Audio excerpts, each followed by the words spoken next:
7 years. I gave this woman 7 years, 4 of them long distance, and the night that finally broke everything open started with her saying she was going for a walk at 1 in the morning. A walk. Let me tell you how a single lie at 1 a.m. unraveled my entire life, exposed an affair with a coworker, and ended with her standing in our apartment saying the 5 words, "No one ever recovers from cleanly. I wanted to cheat on you." Then she topped it, told me there were other guys too. Maybe that part was true, maybe she said it just to destroy me. Honestly, I still don't know which answer is worse. I'm a guy in my early 30s. My ex-girlfriend is Nicole, she's 29. And the coworker she was sneaking out to see at 4 in the morning, that's Derek. To understand how that 1 a.m. walk destroyed everything, you need to understand what I'd already survived to get there. Nicole and I met when we were 23 and 25. The first 3 years were close proximity, same city, same circle, the kind of relationship where you build rhythms without thinking about it. Then her family situation pulled her back to her home state, and we made the decision together we'd do long distance. We'd make it work. People said we were crazy. 4 years of crazy. 4 years of flights I couldn't afford. 4 years of FaceTime dates where the lag made us talk over each other and laugh about it. 4 years of sleeping alone and convincing myself the empty side of the bed was temporary. I turned down a job in another city because it would have added 2 more hours of travel between us. I said no to nights out, to trips with friends, to the kind of life a guy in his mid-20s is supposed to be living because I was building something. We were building something. When she finally moved in, I remember carrying her last box through the door and just standing in the kitchen looking at her unpacked mugs thinking, times we made it. Asterisk. The hard part was over. That delusion lasted about 5 months. The shift was subtle at first. Nicole started a new job almost immediately after relocating, which made sense. She needed income, needed a social circle outside of me. I encouraged it. She'd come home talking about coworkers, office dynamics, the usual. One name started surfacing more than others. Derek. Derek said this funny thing. Derek and I grabbed lunch. Derek thinks I should push for that promotion. I didn't flinch. I'm not the jealous type. I'd spent 4 years trusting this woman across state lines. I wasn't about to start policing her friendships 10 feet away. But something else was happening that had nothing to do with Derek. Nicole stopped touching me. Not dramatically, not overnight. Just the hand on my back while I cooked disappeared. The way she used to fold into me on the couch became her sitting on the opposite end. I'd reach for her in bed, and she'd already be turned toward the wall. I told myself she was adjusting. New city, new job, new everything. Give her space. Then came the night. We'd argued about something stupid, dishes I think, or maybe who forgot to grab groceries. The kind of fight that means nothing on the surface and everything underneath. I was tired of fighting, so I went to bed around 11. Woke up at 1 a.m. to the glow of her phone in the hallway. She was putting on shoes. Where are you going? Just a walk. I need air. I almost rolled over. Almost. Something in my chest wouldn't let me. I stayed awake. She didn't come back until 4. Here's the thing about our apartment. We had a doorbell camera. Ring camera pointed right at the front entrance. When I checked the footage the next morning, she hadn't come through the front door when she returned. She'd come through the side entrance of the building, the one without a camera, at 4 a.m. After a 3-hour walk, my hands were shaking when I asked her about it at breakfast. Not from anger yet. From the thing that comes before anger, that full-body recognition that the ground beneath you is not solid. I walked around the neighborhood, then sat in my car for a while. For 3 hours. I needed to think. You avoided the doorbell camera. Her coffee mug stopped halfway to her mouth. Just for a second. Then she recovered. I came in the side because I didn't want to wake you with a notification. Consider it. Except she'd never once used the side entrance in 5 months of living there. Over the next 2 weeks, that story shape-shifted like something alive. The walk became a drive. The drive became, I stopped by a friend's place. The friend became a coworker. The coworker became Derek. We just talk, babe. He's someone I can vent to about stuff. About us? Sometimes. Yeah. My stomach dropped through the floor. She was outsourcing our relationship to the guy she was sneaking out to see at 1 a.m. Then she did something that made no sense, unless it made perfect sense. Nicole put in her 2 weeks' notice at work. No new job lined up. No explanation that held weight. Just suddenly, urgently needed to leave the place where Derek was. I knew. My body knew before my brain would admit it. I took her phone one night while she was in the shower. I'm not proud of it. But I'd spent 7 years being proud and trusting and patient. And all it had earned me was a woman who used the side door at 4 a.m. What I found in those messages wasn't ambiguous. It wasn't just venting. It was explicit. It was ongoing. It was everything. When she came out of the bathroom, hair wrapped in a towel, she saw her phone in my hand and the color drained from her face like someone had pulled a plug. Sit down, I said. She sat. Tell me the truth, or I promise you, Nicole, I will never speak to you again. She opened her mouth, closed it, opened it again, and what came out over the next 48 hours would rewrite every memory I had of us. She confessed in layers like someone pulling off a bandage 1 millimeter at a time, hoping I'd tell her to stop. First, it was just an emotional connection. Then it was one kiss. Then the kiss happened more than once. Then it wasn't just kissing. Each revision came with a new round of tears. A new version of, I'm so sorry. And I sat there on the edge of our bed, the bed I'd bought for Times Us. Times watching her construct and demolish her own lies in real time. By the second night, she'd admitted the full scope. It was an affair. Not a drunken accident, not a moment of weakness. A sustained, deliberate, ongoing affair with Derek that started roughly 6 weeks after she began working there. 6 weeks. She'd barely finished unpacking the mugs. Then something shifted behind her eyes. She realized what confession actually meant. It meant consequences. It meant she had no job. She'd already quit. No apartment. Her name wasn't on the lease.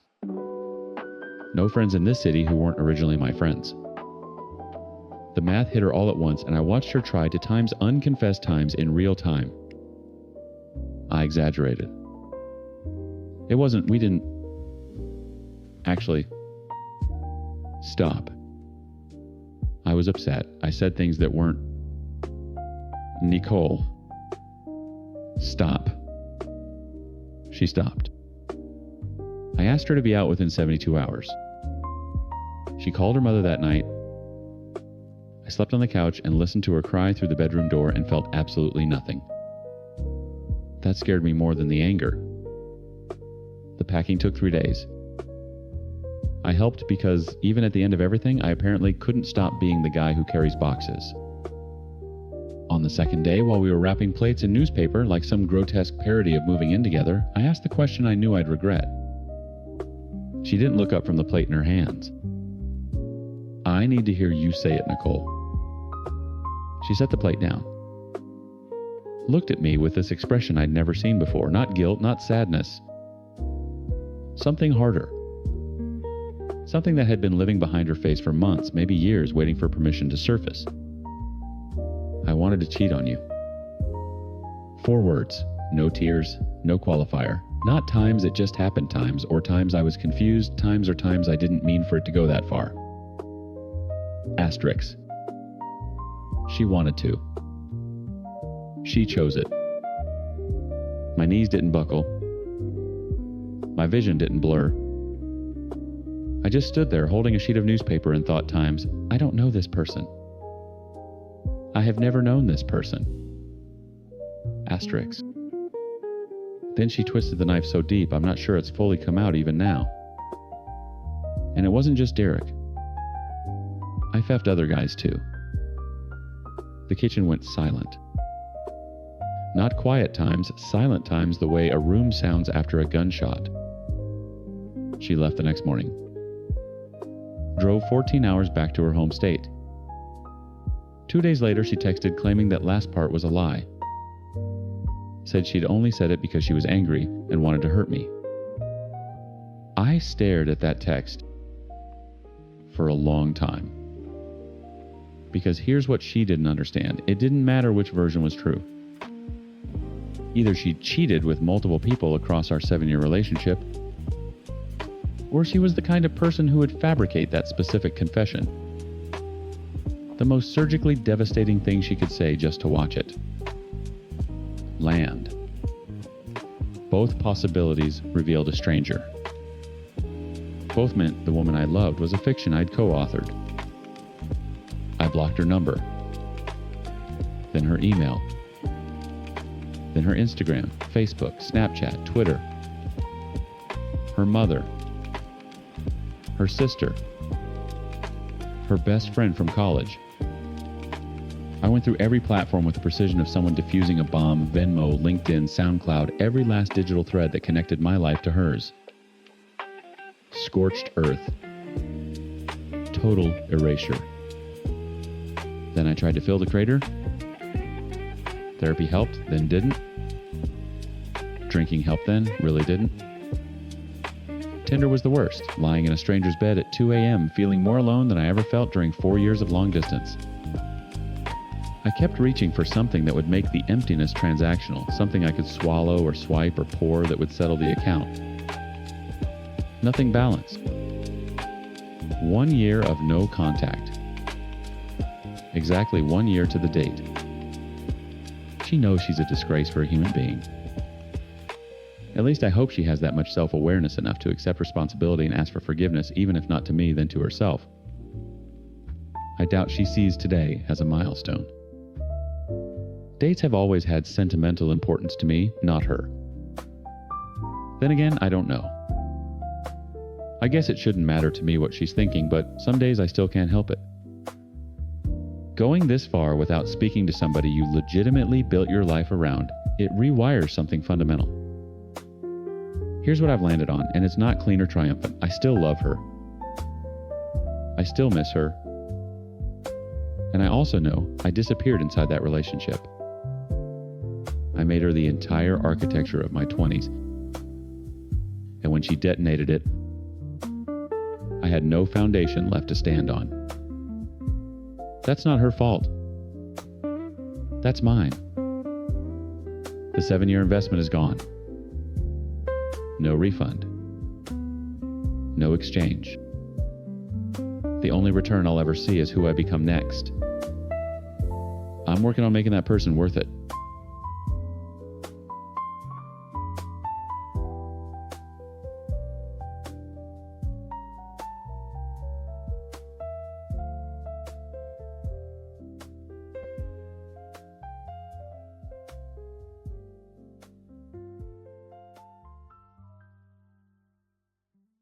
I protected my best friend from her own jealousy, for years hid my promotions, cropped my photos, downplayed every single win, and she repaid me by feeding my deepest secrets to a guy at my job so he could humiliate me at work. My lifelong best friend Richie spent years pretending to love me while slowly poisoning every corner of my life. And when she finally latched onto my cousin Darren and built an entire fake identity to trap him into marriage, I had to decide whether loyalty to her was worth watching my own family get destroyed. I chose the truth, and she has not stopped messaging me since. I'm 23 female, and I've known Richie since we were kids. Darren is my 28-year-old cousin who was ready to propose. Jill is the smug guy at my office who became Richie's little informant. And my mom is the only person who told me to stay calm, advice I eventually stopped taking. Richie and I grew up 3 houses apart on the same dead-end street. We shared a desk in 2nd grade, got our first periods the same summer, cried together the night her dad left. She was the person I called before I called my mom. That kind of history doesn't just disappear, it calcifies. It becomes a thing you protect at all costs, even when the cost is yourself. The crack started in college. We went to different schools, mine was out of state, hers was local, and the distance did something to her I didn't fully understand until much later. Every time I'd call and mention a party, a road trip, a professor who liked my work, the line would go quiet for half a second too long before she'd say, "Must be nice." I learned to edit myself. I stopped mentioning the dean's list. I cropped group photos so she wouldn't see the restaurant backgrounds. When I landed a paid internship junior year, I told her it was just filing stuff. I thought I was being kind. I was building a cage. After graduation, I moved back home and got hired at a mid-sized marketing firm downtown. Good salary, real benefits, the kind of job that makes your relatives nod with approval at Thanksgiving. Richie was working part-time at a retail store and taking online classes she kept dropping. I never brought up the gap. Not once. But social media doesn't care about your boundaries. A colleague tagged me in a photo from a team lunch at this upscale Italian place the company took us to after we closed a big account. I was in a blazer holding a glass of wine, laughing at something someone said off camera. It was nothing. It was everything. Richie's text came 40 minutes later. Times, wow, look at you living the corporate dream, LOL asterisk. I typed back something deflective, times it was just a work thing. The pasta was mid, honestly, times, but the energy had already shifted. The next time we hung out, she made a comment about my new bag. Then my nails. Then the way I talk different now, like you think you're better. Each one delivered with a smile, a little laugh, plausible deniability baked in. I absorbed it. I minimized. I told myself she was going through a hard time. Then Jill happened. Jill worked 2 cubicles down from me. He was the kind of guy who collected information the way other people collected sneakers, not because he needed it, but because having it made him feel powerful. He had this habit of leaning against your desk with his arms crossed, smirking like he already knew the punchline to a joke you hadn't heard yet. I didn't know he and Richie had connected online until the morning he sidled up to my desk and said loud enough for 3 people to hear, "So, I heard you have a thing for older guys." Like times, significantly times older. My face went hot. My hands went still on the keyboard. What? Nothing. He held up his palms, grinning. Just something I heard. I had told exactly one person that. One. And I told her at 16, lying on her bedroom floor, trusting her with the kind of confession you only make when you believe someone will guard it with their life. It got worse. A week later, Jill made a comment in the break room about experimenting in high school while looking directly at me. A drunken kiss at a party when I was 17, sloppy, meaningless. Something I'd whispered to Richie in the dark because I was confused and scared, and she was supposed to be safe. She'd given him everything. Every vulnerable, unguarded thing I'd ever handed her. I drove to her house that evening. Didn't call first. My hands were shaking on the steering wheel, and I kept rehearsing what I'd say calm, measured the way my mom would want me to handle it. That lasted about 90 seconds after she opened the door. "You told Jill about Marcus, about the kiss with Tanya. Are you serious, Richie?" "Oh my God, here we go." No, here we go. He's saying this stuff at my times job. Asterisk. People I work with every day. Maybe if you weren't so obsessed with your little corporate image. This isn't about image. These were times secrets, times I trusted you. She laughed. Actually, laughed. You trust me. You've been hiding your whole life from me for years. The lunches, the promotions, acting like you're still regular when you're out here living some. I hid those things times for times you. That's when her face changed. Something behind her eyes locked shut. "You hid them because you think I'm pathetic," she said. "You've always thought that." She said that I was labeling her to be jealous and insecure. I realized it was useless talking to her, and she was not going to understand anything. Our friendship was dead, and there was no point in trying to fix it. I said this and raced out of her house. When I was leaving, I saw her mom sitting in the living room, and it was evident she'd been listening to our conversation. If not all of it, she must have heard us yelling at each other, yet she didn't intervene. Even when she saw me leaving her house angrily and in tears, she didn't tell me anything. I'm sure if this happened at my house, my mom would have intervened and tried to pacify the situation between us. I went to my mom after that and told her everything. She asked me if she could talk to Richie about it. I said no because I knew it wouldn't matter. Mom squeezed my hand and said, "Then let it die quietly, baby. Don't give her more ammunition." I listened. For 3 months I listened. And then Richie started dating Darren. My Darren. My cousin who just made senior analyst. My cousin who talked about wanting a wife and kids by 30. My cousin who called me one Sunday afternoon and said, "Hey, I need to ask you something about Richie, and I need you to be completely honest with me."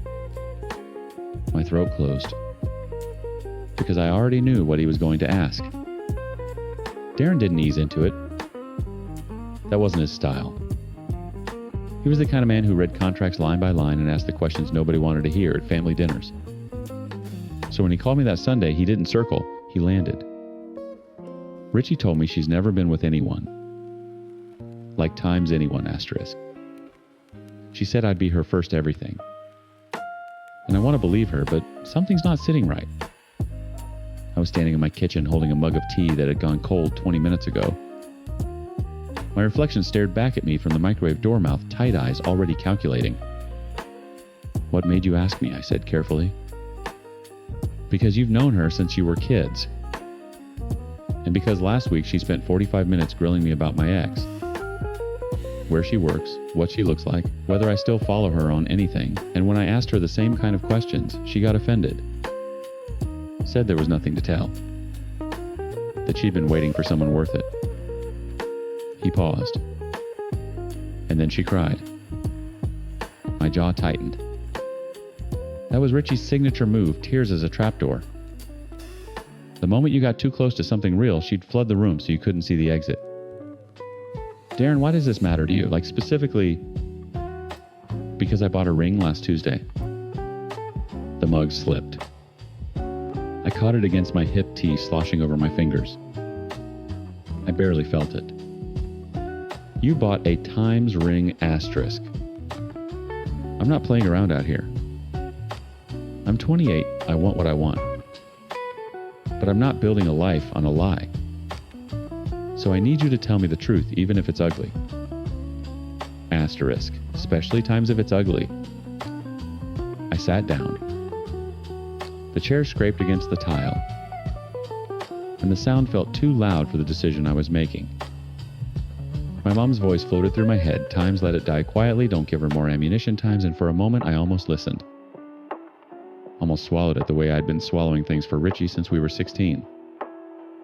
But this was Darren. This was family. And Richie wasn't just hiding a number or softening a timeline, she'd constructed an entire person who didn't exist, and she was selling that person to a man who'd already bought the ring. "She's lying," I said, "about all of it." The silence on his end lasted 4 seconds. I counted. "Tell me." So I did. I told him about Kyle from her job at the movie theater, the guy she dated for 8 months, sophomore year of high school. About the college boyfriend she'd moved in with for a semester before he caught her going through his phone and put her stuff on the porch. About the string of situationships she'd narrate to me over FaceTime during college, each one ending in a block number and a story where she was never the problem.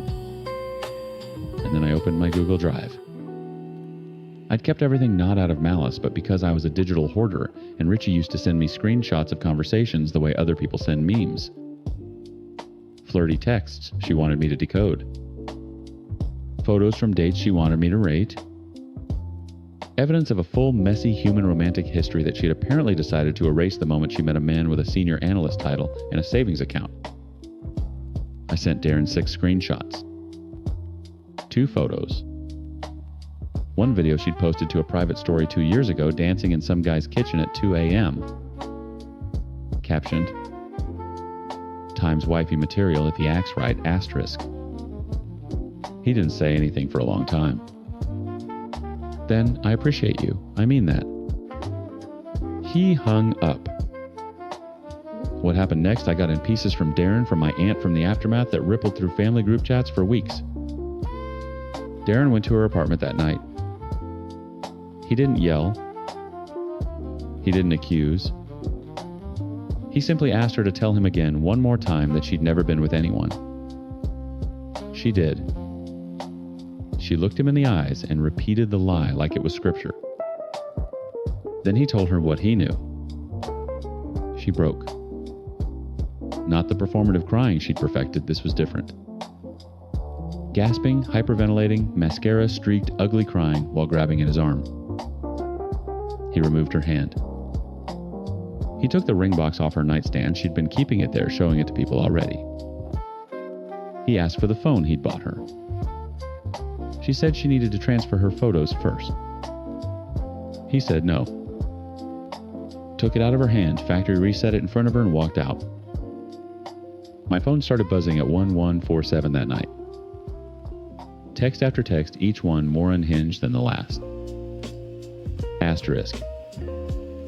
You ruined my life. Asterisk. Asterisk. You've always been jealous of me and you know it. Asterisk. Asterisk. I hope you're happy, you evil witch. Asterisk. Asterisk. Darren was the only good thing I had, and you took him because you can't stand to see me win. Asterisk. Asterisk. You're gonna die alone and you deserve it. Asterisk. I read every single one. I felt my pulse in my fingertips, my breath steady, my chest oddly still. I waited for the guilt. I waited for the familiar knot to tighten in my stomach, the one that had kept me editing photos and downplaying promotions and swallowing insults with a smile for years. It didn't come. For the first time, the absence of guilt didn't feel like numbness. It felt like the floor under my feet finally being solid. I didn't respond. Not to any of it. I blocked her number at 12:03 a.m., plugged in my phone, and went to sleep. The next morning, I posted about my promotion. Full photo blazer office, view the whole thing. No cropping, no filter, no apology. The caption was, simple times, hard work looks good on me. Asterisk. Richie had spent years making me small enough to stand next to. And I'd let her because I thought shrinking was the same as loving. It wasn't. It was just disappearing slowly enough that nobody noticed, least of all me. She's still out there, 3 houses down, on the same dead-end street. I drive past it sometimes on my way to work. I don't slow down. I don't look. The history between us didn't disappear, she's right about that. But it stopped being something I protect. Some cages you build with kindness. And some truths you tell not to destroy someone, but to finally stop destroying yourself.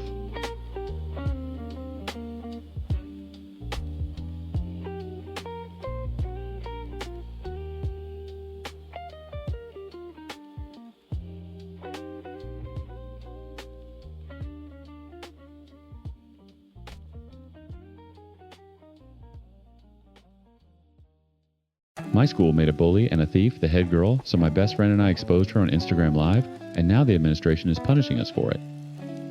So I moved across the country to this prestigious boarding school in California, got stuck with the roommate from actual hell, who watched her get promoted to the top student leadership position while she was literally stealing my clothes out of my closet.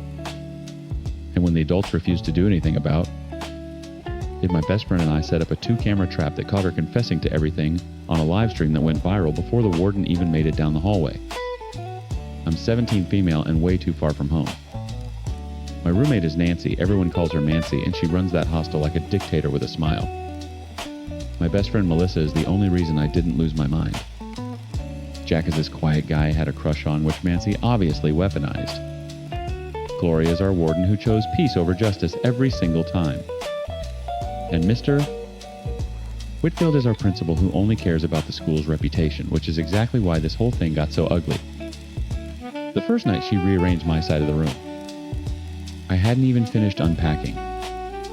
My suitcase was still open on the bed, clothes half folded, and I'd gone down the hall to find the bathroom. 3 minutes.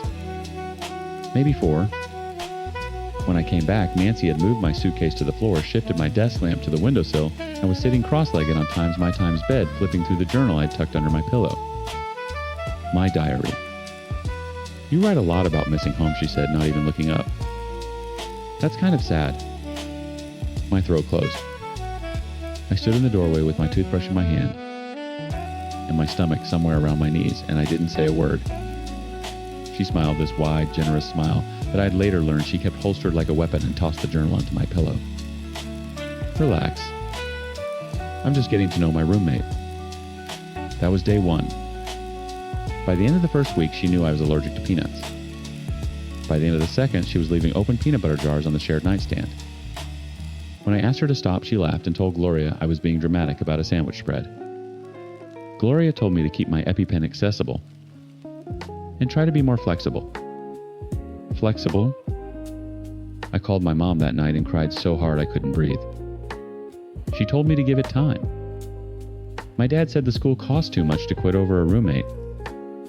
They weren't wrong about the money. They were wrong about everything else. Nancy operated on a system. I figured it out slowly, the way you figure out you're sunburned by the time you notice the damage is already done. With teachers and staff, she was deferential, articulate, helpful. She volunteered for every committee. She remembered Gloria's birthday. She called Mr. Whitfield sir with this earnest little head tilt that made him beam.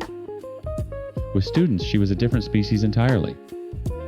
She'd pick one girl per week to publicly dismantle a comment about weight in the dining hall, a rumor about someone's scholarship status, whispered just loud enough. If you fought back, she cried, actual tears. And then she'd show up at Gloria's office.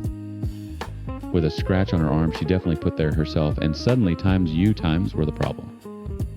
2 girls had tried to report her before I arrived. Both got written up for harassment. I learned this from Melissa, who told me on the bleachers one afternoon while Nancy held court across the quad. Surrounded by girls who laughed at her jokes, with the desperate energy of hostages. She makes everyone's lives a living hell, Melissa said flatly. And they gave her a badge for it.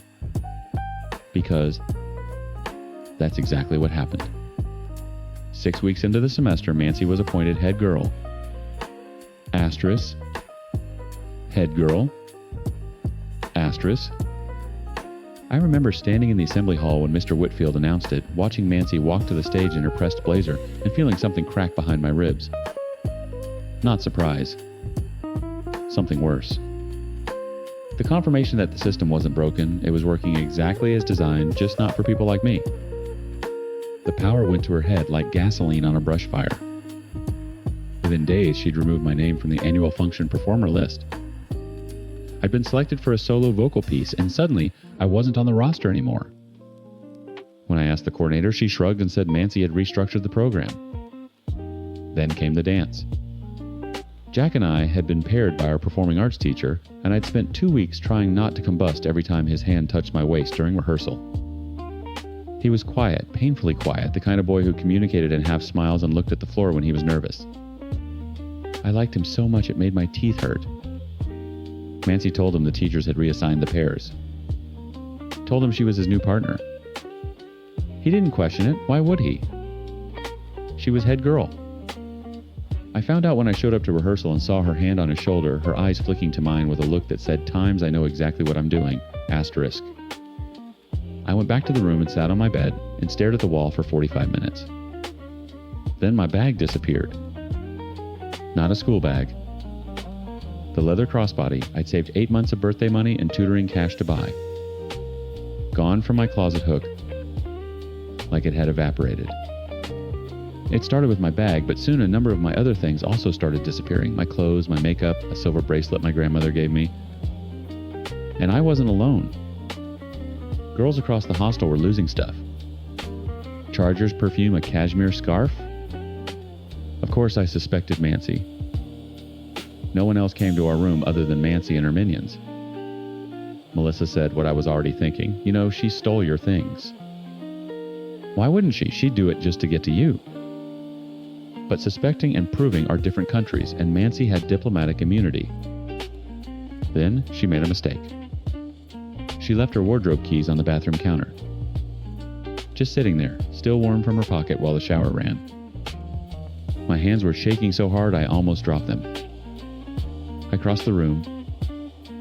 I opened her wardrobe, the one she kept padlocked, the one she said held family heirlooms, my bag, my clothes, my makeup, 3 other girls' belongings I recognized immediately, all of it shoved into the bottom shelf behind a pile of dirty laundry.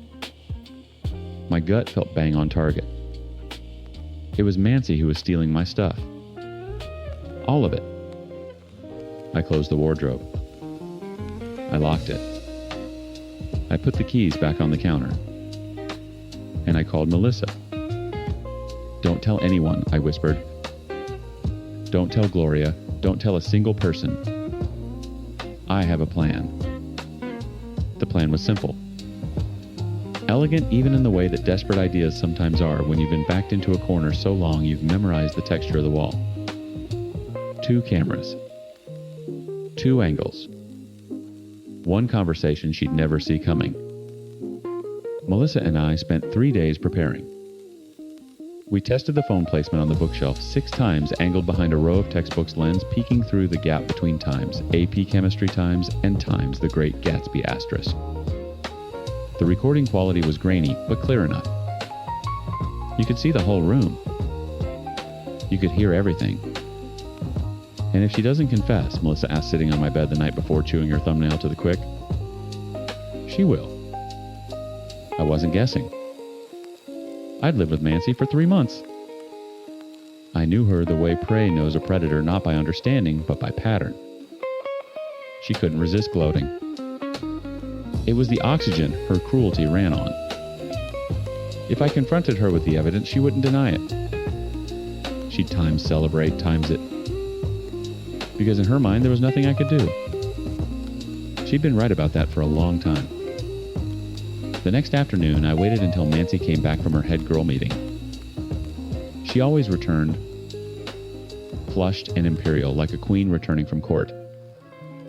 I'd already started recording on the bookshelf. My phone sat silent between the spines, its red dot blinking like a tiny heartbeat. Melissa was in the hallway. Her phone was unlocked, Instagram open, finger hovering over the live button. We'd agreed on the signal. I'd text a single period when it was time. Mancy walked in, dropped her blazer on my bed, always mine, never hers, and kicked off her shoes. I opened her wardrobe. I'd used the keys again that morning. Taken my bag out. Laid my stolen clothes across her bed. Arranged the makeup. She'd taken my MAC lipstick, my setting spray, the foundation that wasn't even her shade, in a neat row on her pillow. She stared at the display. Then she looked at me. "What is this?" "My stuff." My voice came out steadier than my hands, which were trembling behind my back. "From your wardrobe. The one with the family heirlooms." Something shifted behind her eyes. Not fear. Calculation. She was running the math. Who had I told? What could she deny how quickly she could get to Gloria's office with tears on her face? I sent the period. "You went through my things," she said, and there it was, the wobble in her voice, the rehearsed quiver. "That's a violation of..." "You stole from me, Mancy." "I didn't steal times, anything, asterisk." My bag. My clothes. My grandmother's bracelet. 3 other girls' stuff. Crammed in behind your dirty laundry. The calculation broke. I watched it happen, the mask slipping sideways like a painting knocked off its hook. And underneath was something I'd always known was there, but had never seen so nakedly contempt. Pure, undiluted contempt. She laughed. "Yeah, I have all these clothes and makeup of you poor chicks." She stepped toward me and her voice dropped to that register she used when she wanted you to feel small, not loud, but dense like a fist wrapped in silk. "What are you going to do about me? Tell Gloria. Tell Whitfield." She picked up my leather crossbody, the one I'd saved 8 months for, and dangled it from one finger. "Go ahead. I'll cry. I'll show them the bruise I put on my own arm tonight." And by tomorrow times, you'll times be the one sitting in the office explaining yourself. She threw the bag at my face. It hit my cheekbone. Hard. The metal clasp split the skin just below my eye, and I felt the warm slip of blood before I felt the pain. That's what I think of your time, stuff time, she spat. Then she saw the doorway. Melissa stood there, phone raised, the Instagram Live icon pulsing in the corner of the screen. The viewer count was already climbing, 4070130. Girls from our hostel. Girls from other houses. People who'd been losing things for months and never had a name to attach to the absence. Mancy's face went white. Turn that off. Turn that times. Off times. Right now. She lunged for Melissa. Not a shove, a full-body charge, hands reaching for the phone. Melissa sidestepped, kept the camera steady with the calm of someone who'd rehearsed this exact moment, and Mancy crashed into the doorframe. The viewer count hit 300. By the time Gloria arrived, breathless, summoned by 6 different girls banging on her door simultaneously, Mancy was on her bed, sobbing, performing the greatest hits. The tears. The trembling hands. The whispered, "They set me up." But Gloria had already seen the bookshelf recording. A girl down the hall had screen recorded the lie. And when Gloria opened Mancy's wardrobe herself, she found stolen belongings from Time's 11 different students. Asterisk. 11. The tears stopped working. For the first time in 3 months, Mancy cried, and no one moved to comfort her. Both sets of parents were in Mr. Whitfield's office by Thursday morning. My father sat with his jaw set in concrete, speaking in the measured tone he uses when he's one sentence away from shouting. If this isn't resolved today, I'm filing a police report by 5 o'clock. Mancy's parents said nothing. Her mother sat with her hands folded, staring at the desk. Her father studied the window like it contained instructions he couldn't read. Their silence wasn't shock, it was recognition. They'd seen this before. Mancy confirmed it for them. When Mr. Whitfield asked her to explain herself, she turned to her mother and screamed not the performative wail she used at school, but something raw and corroded, a sound that had been sharpened on years of practice. "This is your time's fault. You sent me to this place. You." Her mother flinched. Didn't speak. And in that flinch, I saw every teacher, every warden, every girl in the hostel who'd absorbed Mancy's cruelty and called it weather. She was suspended. Effective immediately. Her bags were packed by campus staff while she sat in the front office, and she didn't look at me once as she was walked to her parents' car. I thought it would feel like victory. It felt like exhaling after holding my breath underwater for 3 months necessary, but my lungs still burned. Because here's what happened next. Mr. Whitfield called Melissa and me back into his office. He thanked us for bringing the matter to light. Then he informed us that we were being held equally responsible for reputational damage to the institution due to the Instagram broadcast. A formal note in both our files.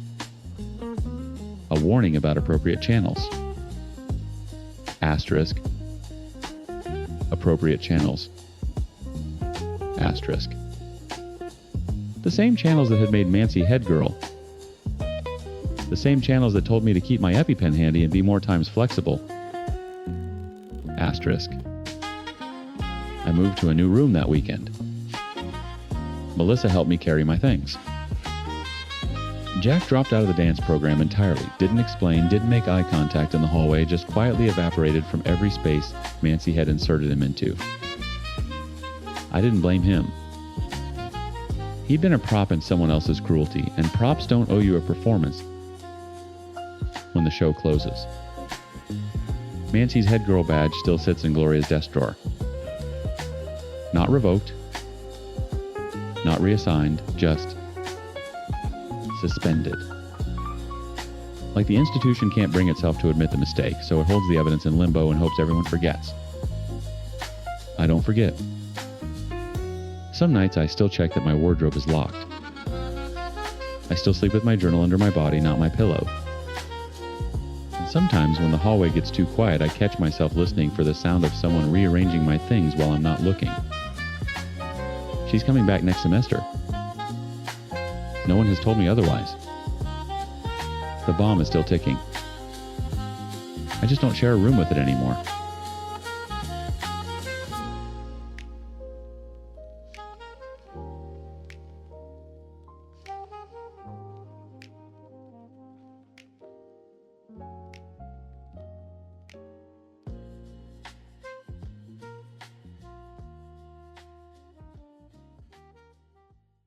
My boyfriend called me evil for being a landlord while living in my house completely rent-free.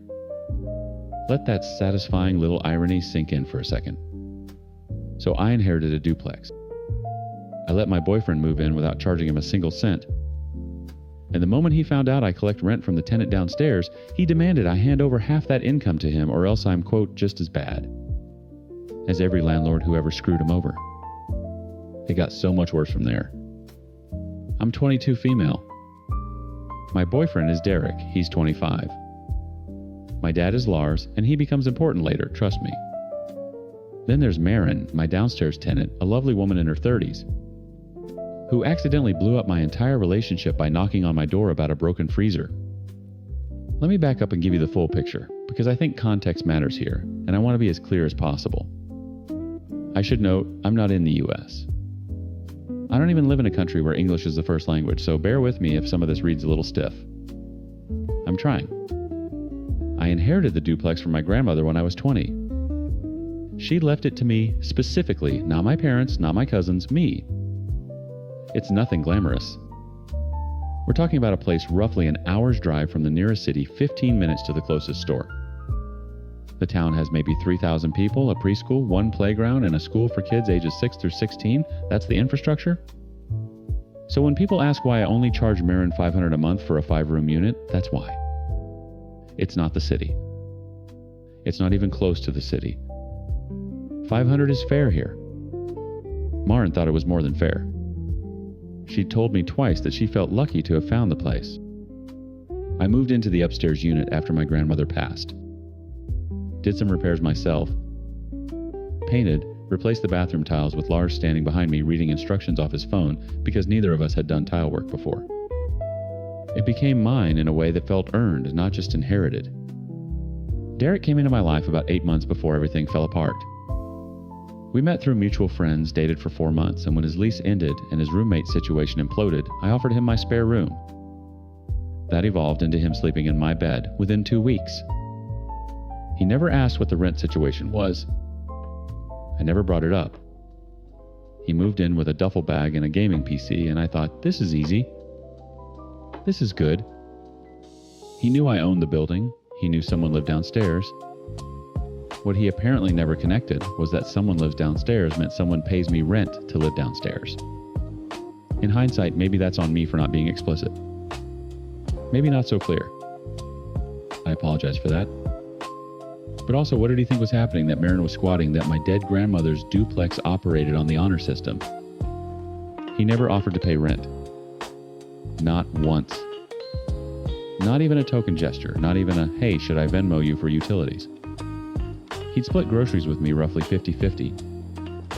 And he seemed to consider that his full contribution to our shared existence. I didn't push it. I loved him. I thought we were building towards something. I told myself that keeping score wasn't what good partners did. Then the freezer broke. It was a Thursday evening. Derek and I were on the couch, his feet on my lap, some documentary playing that neither of us was watching. 3 knocks on the door. I opened it, and there was Marin apologetic, arms crossed, like she was cold, even though it was June. I'm so sorry to bother you. The freezer downstairs just died. Everything's thawing. I told her not to worry about it. I said I'd reimburse her for a replacement and that she should pick whatever model worked for the space and send me the receipt. Standard landlord stuff. Marin thanked me, apologized again, and left. I closed the door. Derek had muted the TV. Why would you pay for her freezer? His voice was flat. Not angry yet. just genuinely confused, like I'd offer to buy a stranger's car. Because I'm her landlord, it's my responsibility to maintain the appliances. The silence that followed had weight. I watched his expression change in stages, confusion, then something clicking behind his eyes, then his jaw tightening. You charge her rent. How much? $500 a month. He stood up. My legs went cold where his feet had been. You're a Times landlord, asterisk. You collect rent from people. You profit off someone needing a roof over their head. Derek, it's $500 a month for a 5-room. That's not the point. His hand cut through the air. Landlords are parasites, every single one. They hoard housing and leech off working people, and he laughed, but it came out cracked. I've been sleeping next to a landlord this whole time. My stomach dropped. Not because I agreed with him, but because of the look on his face. Pure disgust. Directed at me.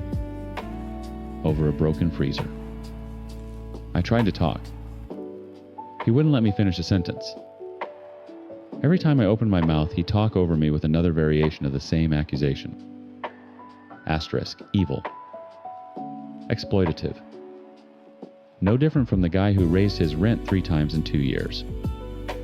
Asterisk. Then he said it. If you had any integrity, you'd give me half that income.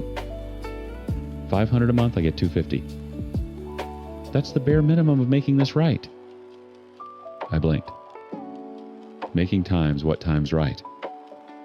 The fact that you've been hiding this from me, the fact that I'm living with someone who exploits people for profit, you owe me that. He went to bed.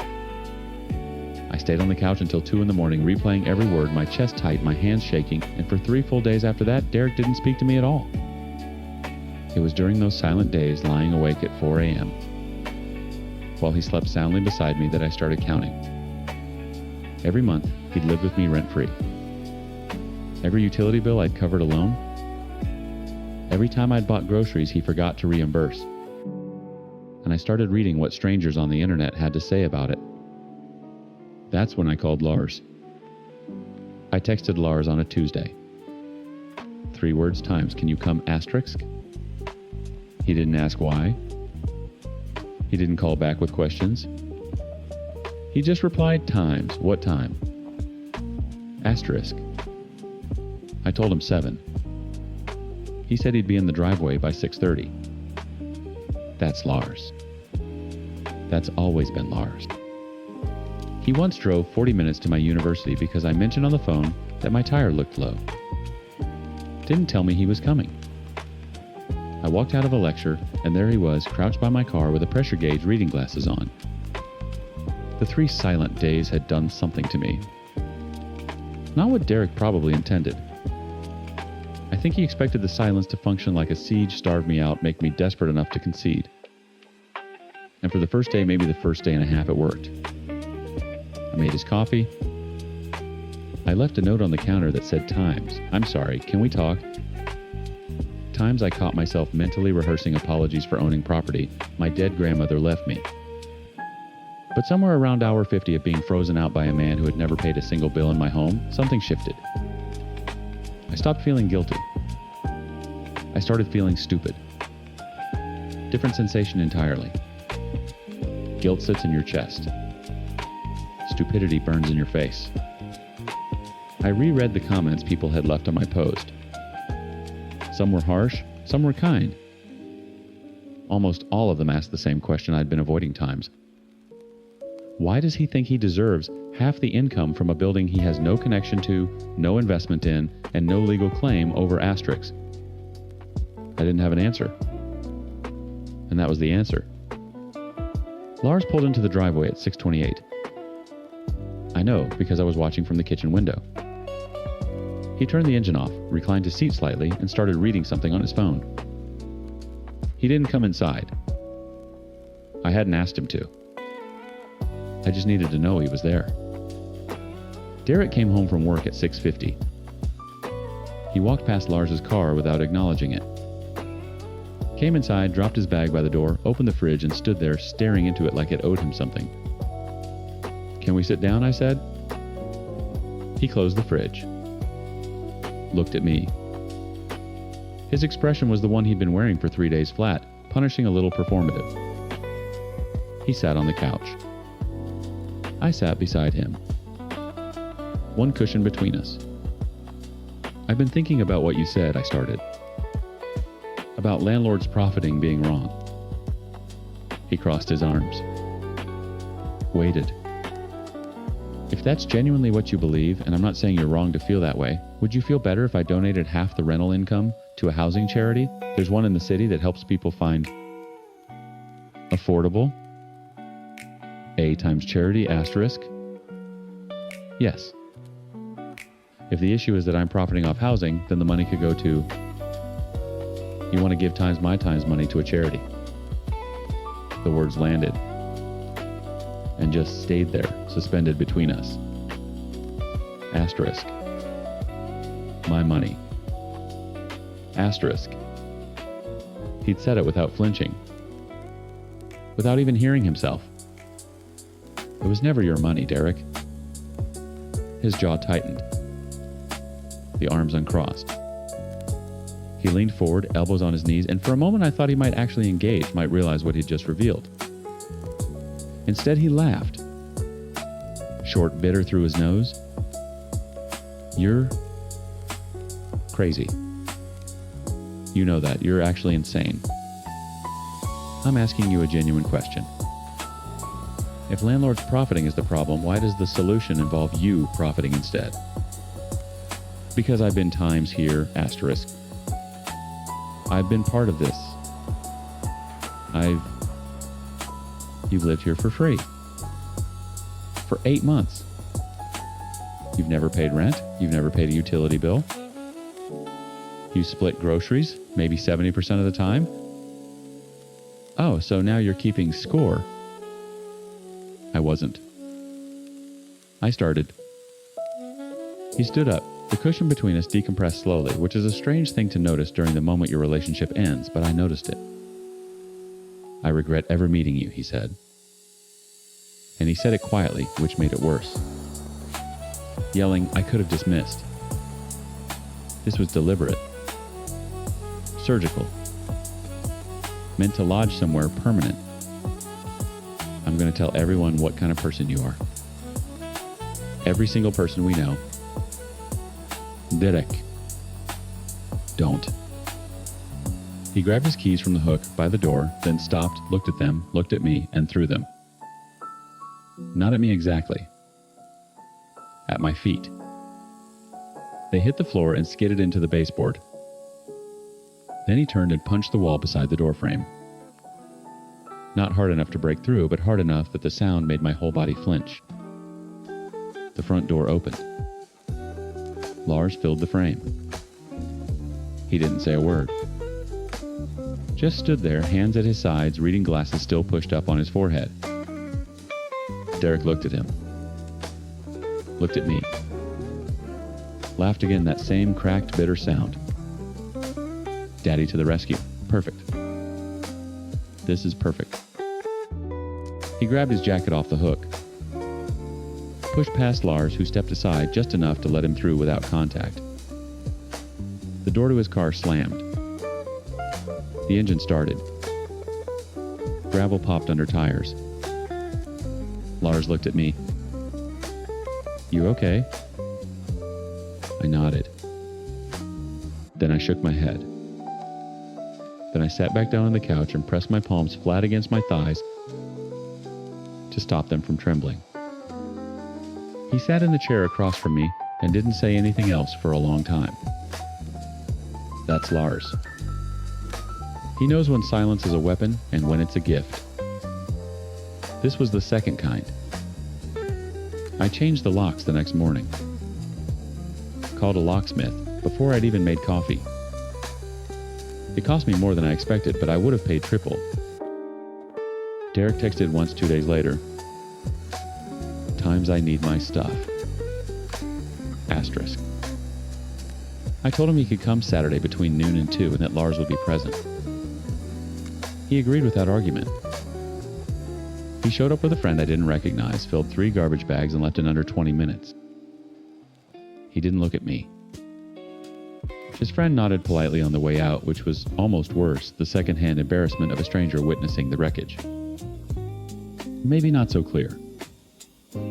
I apologize for that, and I tried my best writing out everything as clearly and with as much detail as I could. Sorry if it feels a bit anticlimactic due to the style of how I wrote it. I tried. Here's what I know now. I gave someone free housing for 8 months. Covered his utilities. Shared my bed, my kitchen, my grandmother's home. And the moment he discovered I received $500 a month from the woman downstairs, he didn't feel betrayed. He felt Time's entitled asterisk. Those are different things. Betrayal looks inward. Entitlement looks at your wallet. I don't think Derek hated landlords. I think Derek hated that I had something he didn't, and ideology gave him a vocabulary for that resentment. Marin still lives downstairs. She texted me the day after everything happened. She'd heard the wall punch, the shouting, the car peeling out. She asked if I was safe. I told her yes. She sent a heart emoji and didn't pry further. The new freezer works great, by the way.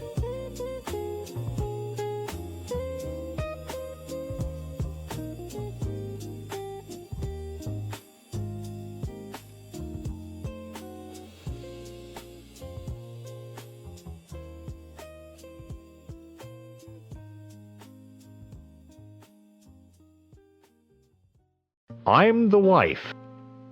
His wife? Well, his soon-to-be ex-wife. I'm sure by now you've all read his side of the story. I'm the monster who cheated the one who broke our family and traumatized our children. The villain. And I won't lie. I did a terrible, stupid, selfish thing. I had an affair for 7 months. That part is true. But if you think our marriage ended 7 months ago, you're wrong. Our marriage died a long, slow death over years, and he was the one who unplugged the life support long before I did. He probably told you we had a great marriage. And from his perspective, I guess we did. The house was clean, the bills were paid, the kids were happy and healthy.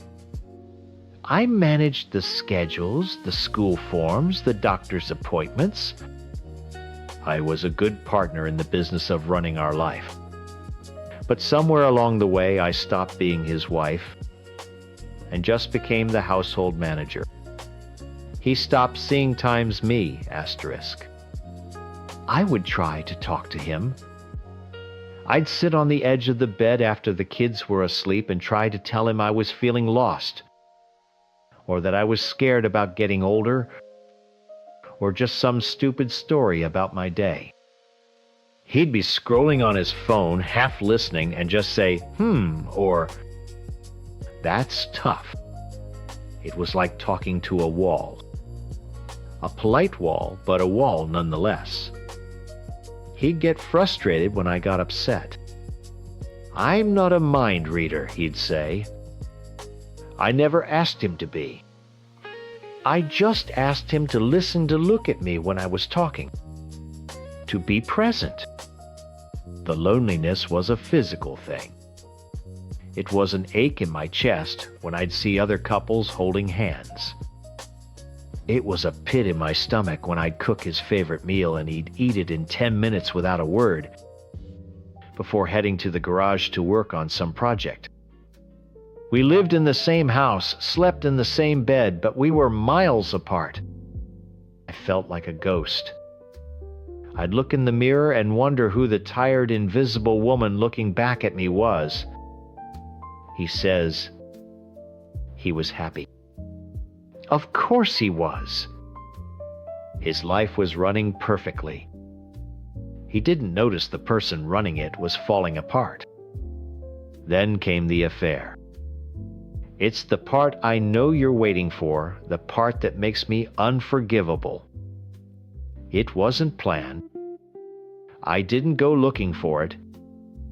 It was a man at my work. He didn't look like a model or drive a fancy car.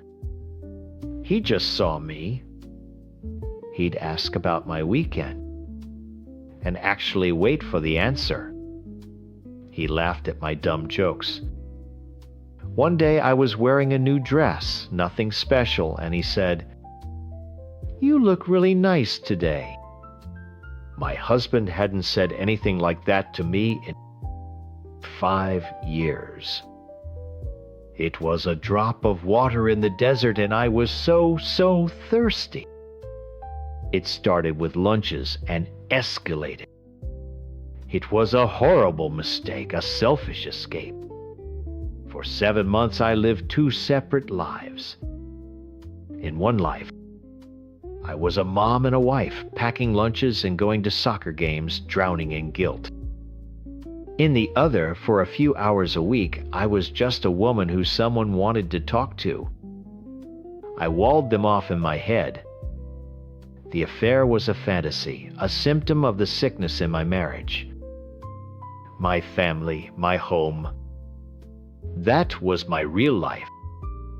I never, not for 1 second, wanted to leave my husband. I just wanted to feel something again.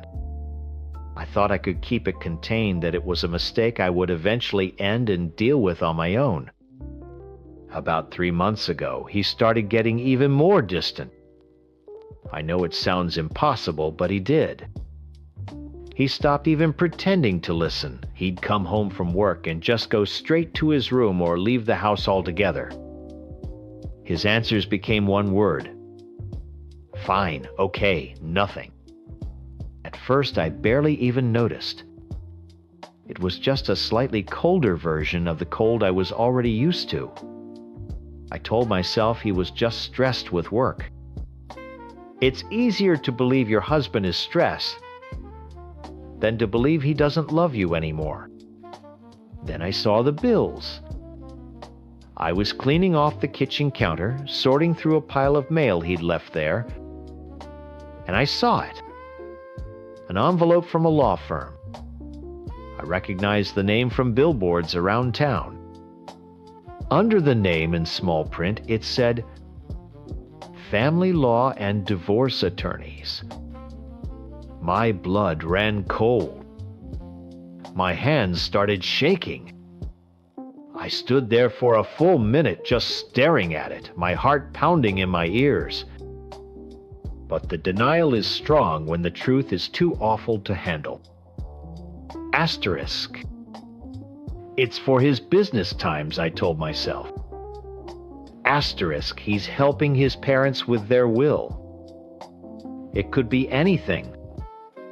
It's not for us. Asterisk. I pushed it back into the pile and tried to forget I ever saw it. The real warning shot came last week. It was a Saturday. I was in the living room and he called the kids over to the sofa. I was in the same room, maybe 10 feet away. I thought he was going to talk to them about their chores or something. But his voice was different. Serious. He looked at our son and our daughter and said so calmly, "You know, your mom and I love you very much. But sometimes grown-ups can't be together anymore." The world stopped. I felt all the air get sucked out of my lungs. I was frozen. He was saying this times in front of me, times like I wasn't even there. My mind was screaming. Asterisk. "What are you doing? Stop! Don't say this to them," times, but not a sound came out of my mouth. I couldn't move. I couldn't breathe. My silence wasn't me agreeing. It was paralysis.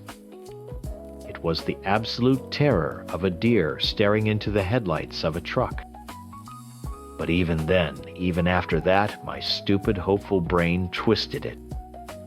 I thought times, okay, this is it. This is his warning. He knows something or he suspects. He's showing me how serious this is. He's telling me we have to fix this now or this is what happens. Asterisk. I spent the next few days in a panic, deciding how I would end the affair, how I would confess everything, how I would beg him to go to counseling with me. I was ready to do anything to save us. I thought this was our rock bottom, the crisis we needed to finally wake up and fight for our marriage. I was preparing for the biggest, ugliest, most important fight of my life. He came home that night and I had my speech ready. My stomach was in knots. I was ready for him to yell, to scream, to cry. I was ready for a war. He walked through the door, put his keys on the counter, and turned to me. He was grinning. Not a small smile, but a wide, happy, relieved grin that reached his eyes. It was a look I hadn't seen on his face in years. And it was the single most terrifying thing I have ever seen. That grin. I will see that grin in my nightmares until the day I die. It wasn't the sad, pained smile of a man trying to be brave. It was genuine. He looked happy, truly, deeply happy. Like he'd just gotten a promotion or won the lottery. And in that moment I knew the fight I had been preparing for was already over. I had lost before it even began. "We need to talk," he said, his voice light and airy. He gestured to the sofa, the same sofa where he had just told our children their family was breaking apart. I sat down like a robot, my limbs stiff, my prepared speech dissolving into ash in my mouth. He didn't sit next to me. He sat in the armchair opposite me, leaning forward with his elbows on his knees like this was some kind of friendly business meeting. "So I know," he said, still with that horrifying calm. "I've known for a while. About you and him?" My world tilted on its axis. The blood drained from my face. I opened my mouth to say something to deny, to explain, to apologize, but he held up a hand. "Don't." "It's okay," he said. Asterisk. It's okay times. Honestly, it just made things clearer for me. I've been checked out for a long time, and this was the permission I needed, I guess, to finally be done. He said it all so simply, so matter-of-factly. He wasn't heartbroken. He wasn't angry. He sounded relieved. And that's what broke me. The wall in my mind, the one that kept my stupid affair separate from my real life, didn't just crack. It exploded. The fantasy wasn't a separate, harmless thing. It was the bullet I had loaded into the gun myself and handed to him. "What? What are you saying?" I stammered my voice, a pathetic whisper. "I'm saying I want a divorce," he said. And the grin came back smaller this time, but still there. "It's time. I'm ready to move on. I'm ready to start dating again. Be happy." He leaned back, crossing his arms. "I've actually reconnected with someone. Monica. From my old hometown. You might remember her. We've been talking a lot. It's been nice." Monica. An old acquaintance. He hadn't just been detaching. He had been building a new bridge while letting ours crumble into the sea. He had mourned our marriage in private months ago and moved on while I was still trying to patch the leaks. The lawyer's bills the distance, telling the kids it wasn't a warning. It was an execution plan. And I was the last to know. That's when the screaming started. It wasn't a choice. It was a sound that tore its way out of my throat, raw and animalistic. The carefully contained woman who ran the household and packed the lunches was gone, and in her place was just pure primal agony. "No!" I cried, stumbling to my knees in front of him. I grabbed his legs, my nails digging into his jeans. "No, please don't do this. I'm sorry. I'll end it. I'll do anything. Please don't leave me. Don't do this to our family." The tears were blinding me. Snot was running down my face. I was a pathetic, groveling mess on the floor, begging for the life I had just realized I'd thrown away. I was begging for the man who hadn't really been there for years, but whose absence now felt like a physical amputation. This wasn't an act. This was the real me. The terrified, stupid woman underneath. Finally understanding the catastrophic price of trying to feel seen. He didn't move. He just looked down at me, and his face was no longer happy. It was cold, annoyed. He saw my breakdown not as the genuine shattering of a soul, but as a manipulative tactic. A final desperate attempt to get my way. "Stop it," he said, his voice sharp. "Just stop. It's too late for this." He tried to pull his legs away, but I held on tighter, sobbing, making incoherent promises. I would change. I would fix myself. We could go to counseling. We could fix this. He saw he wasn't getting through to me. He pulled out his phone. I thought he was going to call the police, and a new wave of horror washed over me. But he just dialed a number and put the phone to his ear. He looked at me with disgust as I wept at his feet. "Hey, Sarah," he said into the phone. He was calling my sister. "Yeah, it's me. I need you to come over. Now. She's not taking it well. You need to come and get her." He hung up. He looked back down at me. "Your sister is on her way." And with that, he stood up, dislodging my hands, and walked out of the room. He went into the garage, and a few moments later, I heard the door open and his car start. He just left. He left me in a heap on the floor of our living room. A broken thing to be collected by someone else. I don't know how long I lay there choking on my own sobs. The silence of the house was different. It wasn't the lonely silence of a quiet evening anymore. It was the dead silence of a tomb. My tomb. The home I had poured my heart into for 15 years suddenly felt alien, like I was a trespasser. Every family photo on the wall was a judgment. Every one of my kids' drawings on the fridge was a reminder of the perfect family I had just detonated. When my sister's headlights cut across the living room window, a deep, hollow shame settled in my gut.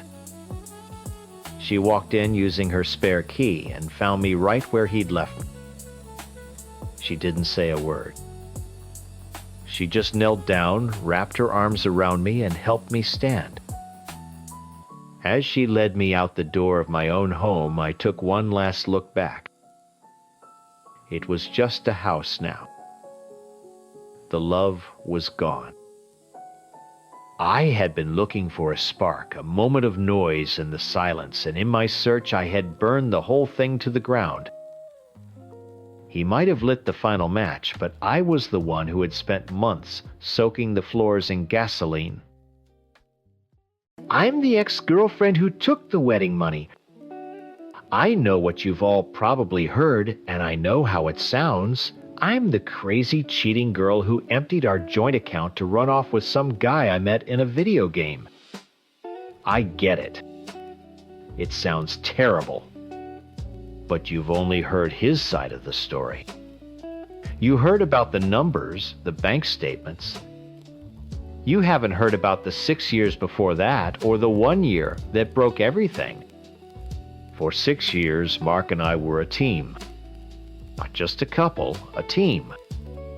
We did everything together. We finished each other's sentences, we knew each other's takeout orders by heart, and we planned our whole future on a dozen napkins in our favorite diner. We were going to get married, buy a small house with a yard for a dog, and just be happy. It was simple, and it was all I ever wanted. Then came the job offer in September 2019. It was a huge opportunity for him, a major step up in his career. The only catch was that it was in a city 5 hours away. He sold it to me as a sacrifice. This is for us, he'd say, holding my hands. I'll work like crazy for a few years. We'll save up and we can have the wedding of our dreams. It's for our future. I believed him. I loved him, so of course I believed him. So he moved.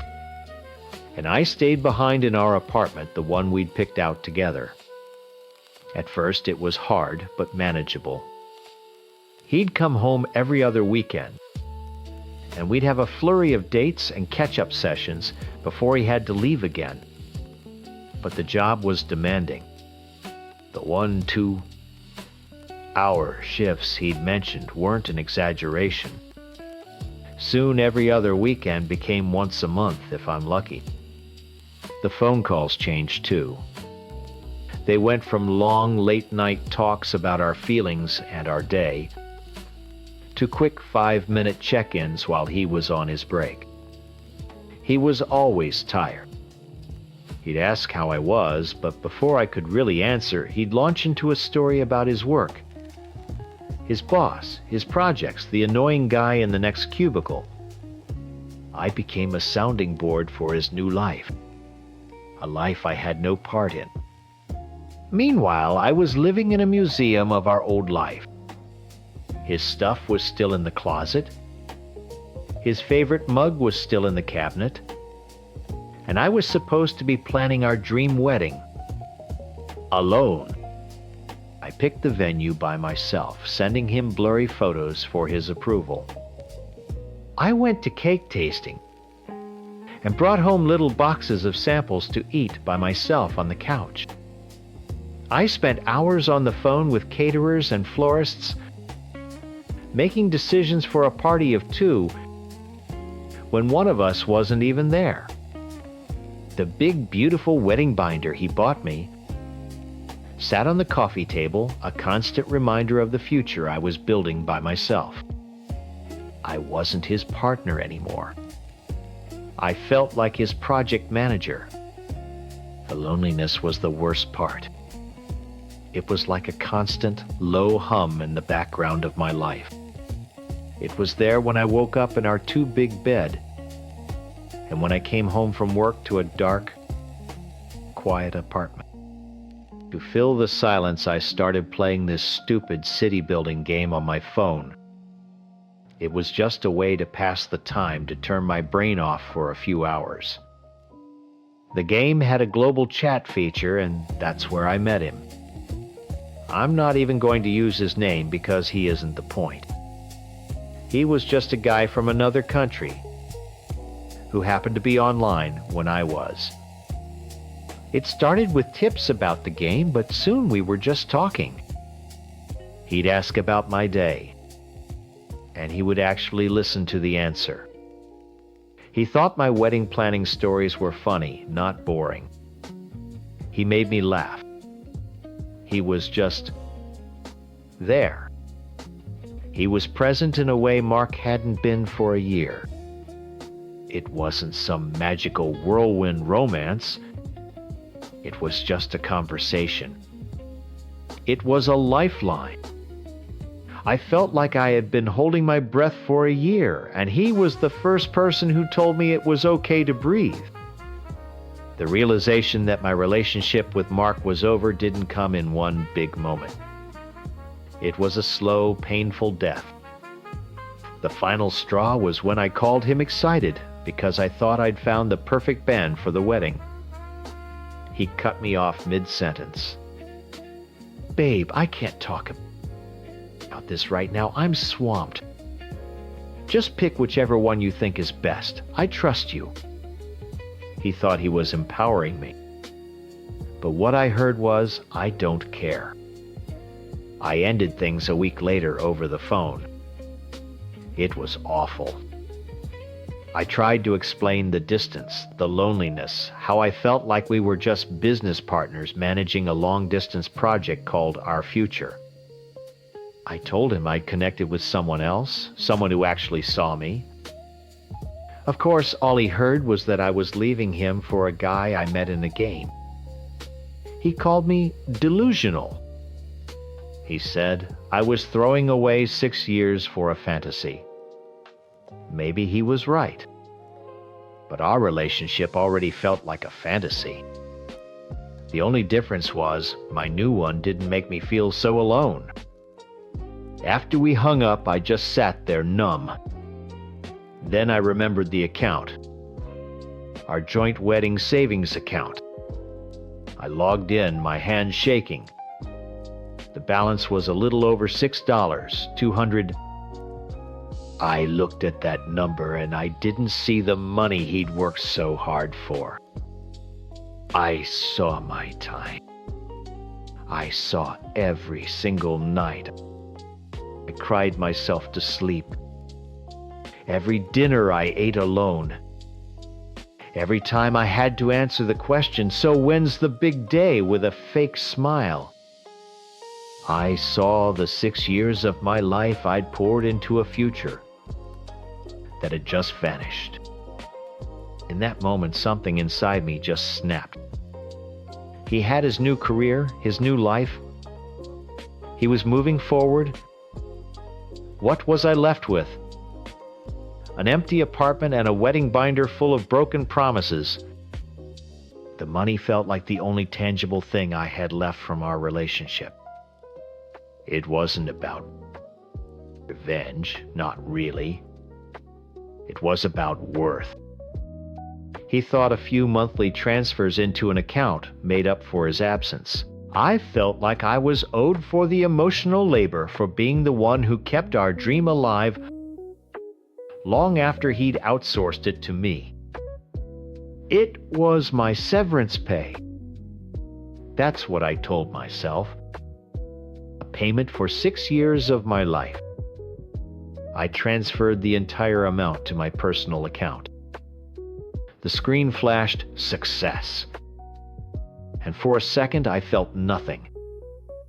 Then a wave of panic and regret washed over me so strong it made me sick. I knew what I had done. I knew it was wrong. But it was done. His text started a few hours later. First confusion, then pure rage. He called me a thief, a liar. He said he was going to destroy me. I blocked his number, my heart pounding in my chest.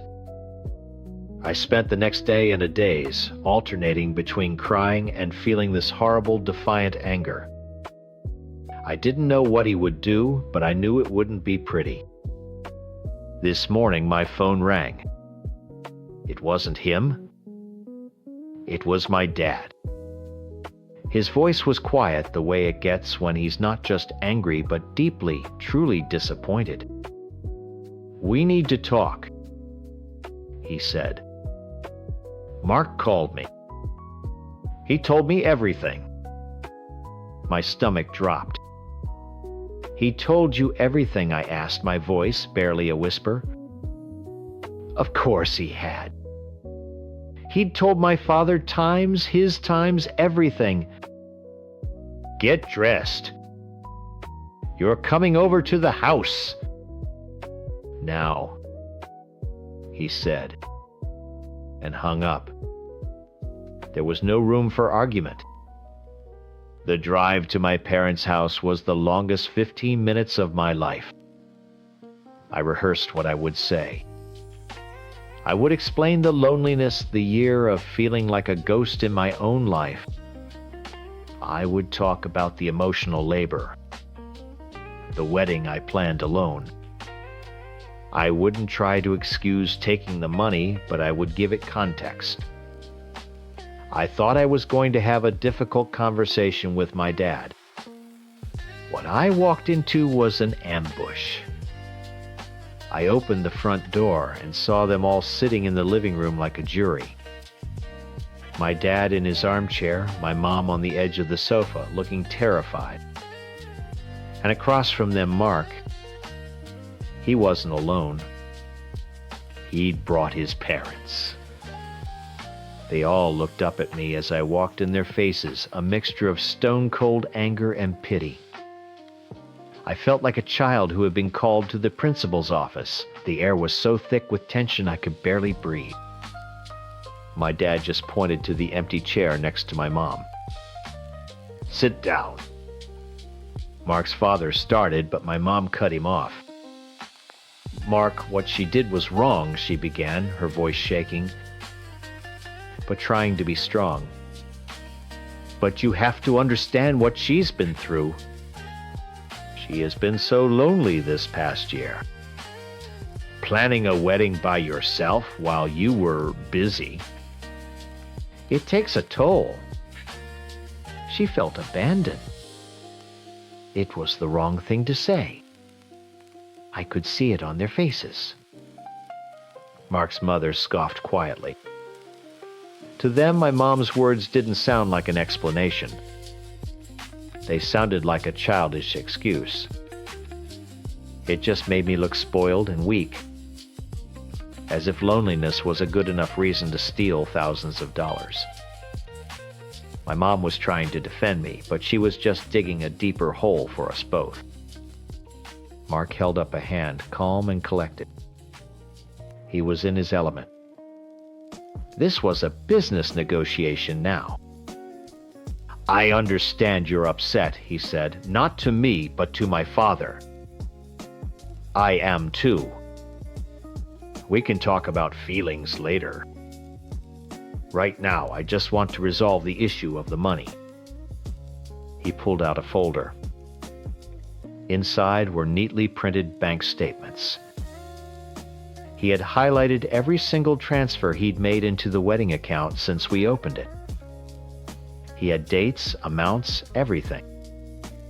Cold, hard facts. He wasn't there to talk about the 6 years we spent together.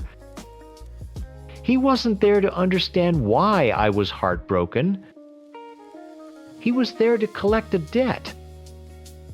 "My total contribution to that account," he said, his voice flat and even, "was $4,823. The rest was from her contributions and a little bit of interest." He passed the statements to my father. My dad, a man who understands numbers better than he understands emotions, studied them for a long moment. I watched my entire 6-year relationship get reduced to a ledger sheet in my father's hands. Every sacrifice I'd made, every tear I'd cried, every lonely night erased. All that mattered were the numbers on that page. Mark even took out his phone. "You can log into my bank app on your phone if you want to verify it yourself, sir." It was the ultimate humiliation, proving my theft to my own father on his own phone. My dad didn't even look at me. He just nodded slowly and handed the papers back to Mark. "She'll pay you back," he said. "All of it.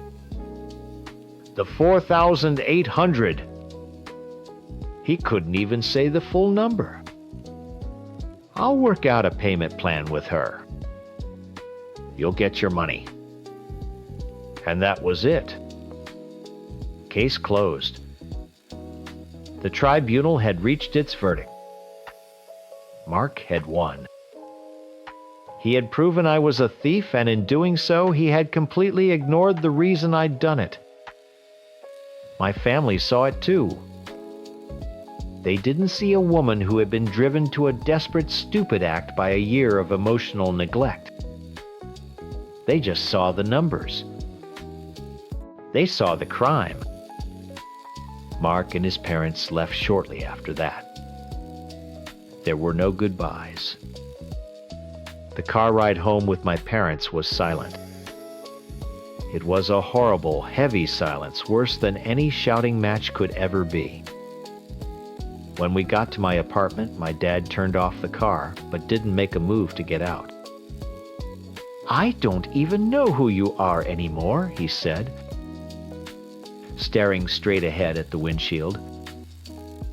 "We didn't raise you to be a thief." "Dad, please," I begged, tears finally streaming down my face. It wasn't about the money. He left me. He was gone for a year, and he just expected me to wait and plan a party. "I don't want to hear it," he cut me off. "You can feel however you want to feel. It doesn't give you the right to take what isn't yours. You embarrassed me. You embarrassed your mother. You embarrassed yourself." I was left with nothing to say. He was right about the act, but so wrong about the cause. He had agreed to a payment plan. He would pay Mark directly every month, and I would pay him back. I was a 8-year-old woman, put on an allowance by her father to pay back the man I was supposed to marry. The weeks that followed were the loneliest of my life. My relationship with my parents is strained. We talk, but it's different. There's a wall of disappointment between us that I don't know how to break down. They look at me and see a liability, a problem they had to solve. And the online guy, it faded just as Mark said it would.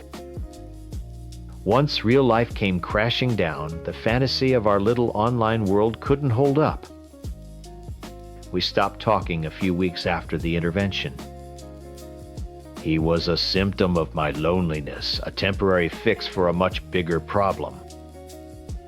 He was never the point. The point was the emptiness Mark left behind. I know I was wrong. I know taking the money was a stupid, impulsive, and illegal thing to do. I live with that regret every single day. I'm paying the money back. And I'm paying for my mistake in a dozen other ways too. But I'm not the villain he painted me as. I'm not a cold, calculating thief. I'm just the woman who spent 6 years building a future with a man only to be told that my time, my effort, and my heart weren't worth as much as the numbers on his bank statement. He took my future, so I took the money. We both know we can never get either of them back. I'm not trying to say I'm a saint. I know what I did was wrong. My ex-husband Mark has probably told everyone his version, where I'm the villain who threw our marriage away for some guy at work. and from the outside, I guess it looks that way. But stories are never that simple, are they? There's always the part you don't see. The quiet, lonely hours that lead up to the big explosion. Our marriage didn't die the day Mark found those texts. It had been dying a slow death for years, and I was just the one who finally pulled the plug. We got married young. I was 20 and he was 21. We were full of plans and ideas, thinking we had it all figured out. But life gets in the way. He got a good job, I got a job, and we settled into a routine. The problem with routine is that it can slowly sandpaper away all the interesting parts of a person until you're just left with a smooth, boring surface. I started to feel invisible. It wasn't one big thing, but 1,000 tiny cuts. It was him scrolling through his phone while I was telling him about my day. It was me making his favorite dinner and him not even noticing, just eating while watching TV.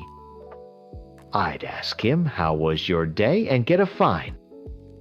I'd try to start a conversation, maybe about a movie or something funny I saw online, and he'd give me a little nod, his eyes still glued to his screen. I felt like a ghost in my own house. I could have worn a clown suit to breakfast, and I don't think he would have looked up. The loneliness was the worst part. You can be in a room full of people and feel lonely, but there is no loneliness worse than sitting next to the person who is supposed to be your partner and feeling completely and utterly alone. The silence in our house was heavy. It wasn't a comfortable, peaceful silence. It was the silence of two strangers living in the same space, each inside their own little bubble. I tried. I really did. I suggested date nights, but we'd just end up at a restaurant, him on his phone, me staring at the breadbasket, wondering why I even bothered. I felt like I was starving, but for affection, for attention, for a simple conversation that didn't feel like a chore. Then Alex started at my work. He was just a guy in the next cubicle. At first, it was nothing. Just good morning and small talk by the coffee machine. But then he started to actually times C times me. He'd ask me a question and then actually listen to the answer. He noticed when I got a new haircut. He remembered I liked a certain kind of tea and would bring me a cup without me asking. They were such small things, but to a person dying of thirst, even a drop of water feels like an ocean. Our conversation started spilling over into texts. It was innocent at first. A funny meme about work, a complaint about our boss. Then it became more personal. We talked about our dreams, our frustrations, the things we were passionate about. I learned more about him in 2 weeks of texting than I'd learned about my own husband in the last 2 years. He made me laugh. A real deep belly laugh that I hadn't felt in forever. I would find myself smiling at my phone like a teenager. And a little piece of the old me. The me before the invisibility cloak started to come back. The feelings grew faster than I could control. I wasn't looking for an affair. I was just looking for a friend, a connection. But he was giving me everything I was missing at home. He made me feel smart and funny and seen. And yes, things got romantic.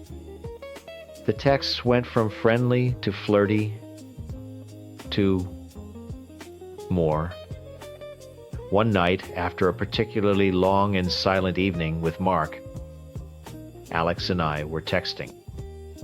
He was telling me all the things he liked about me, and it was like he was listing everything Mark had stopped noticing years ago.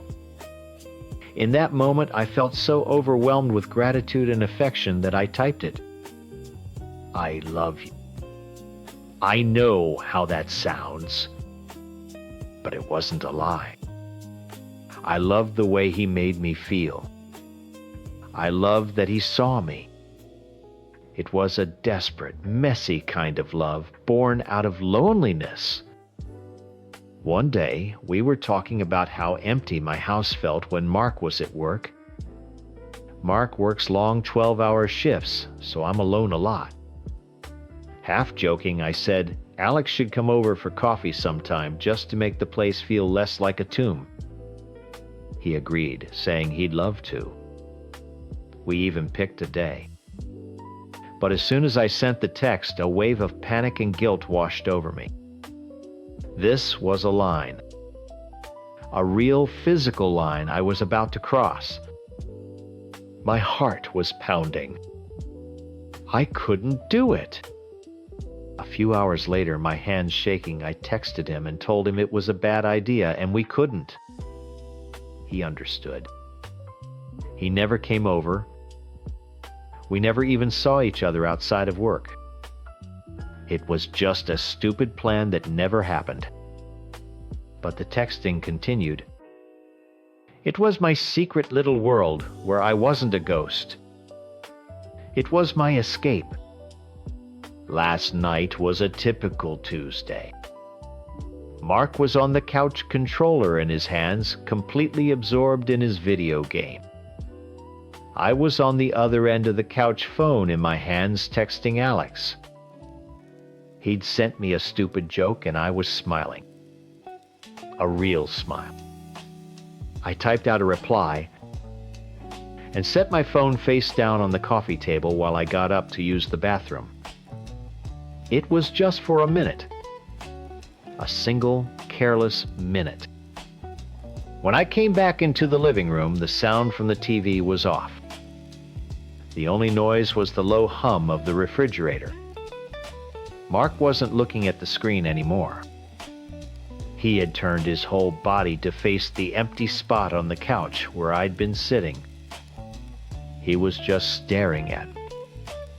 His face was completely blank, but his eyes. There was a look in his eyes I had never seen before. It wasn't anger, not yet. It was something colder, something broken. He didn't say a word. He just held up my phone. The screen was lit up. My heart dropped into my stomach. For a few seconds, I couldn't breathe. I just stared at the phone in his hand, my phone with my secret world lit up for him to see. I don't know which message was on the screen, the I love you, or the one about Alex coming over. It didn't matter. They were all bad. Who's Alex? He asked. His voice was quiet, almost a whisper, which was so much scarier than if he had yelled. My own voice came out shaky. He's just a guy from work, Mark. It's not what you think. He let out a short, bitter laugh. It was a sound I'd never heard him make before. Not what I think. It says, I love you. It says he was going to come here, to our house, while I was at work. What am I supposed to think? And that's when the dam broke. All the years of frustration, of feeling invisible, of being so lonely I thought I would scream it all, came pouring out. What were you supposed to think? I don't know, Mark. When was the last time you even looked at me?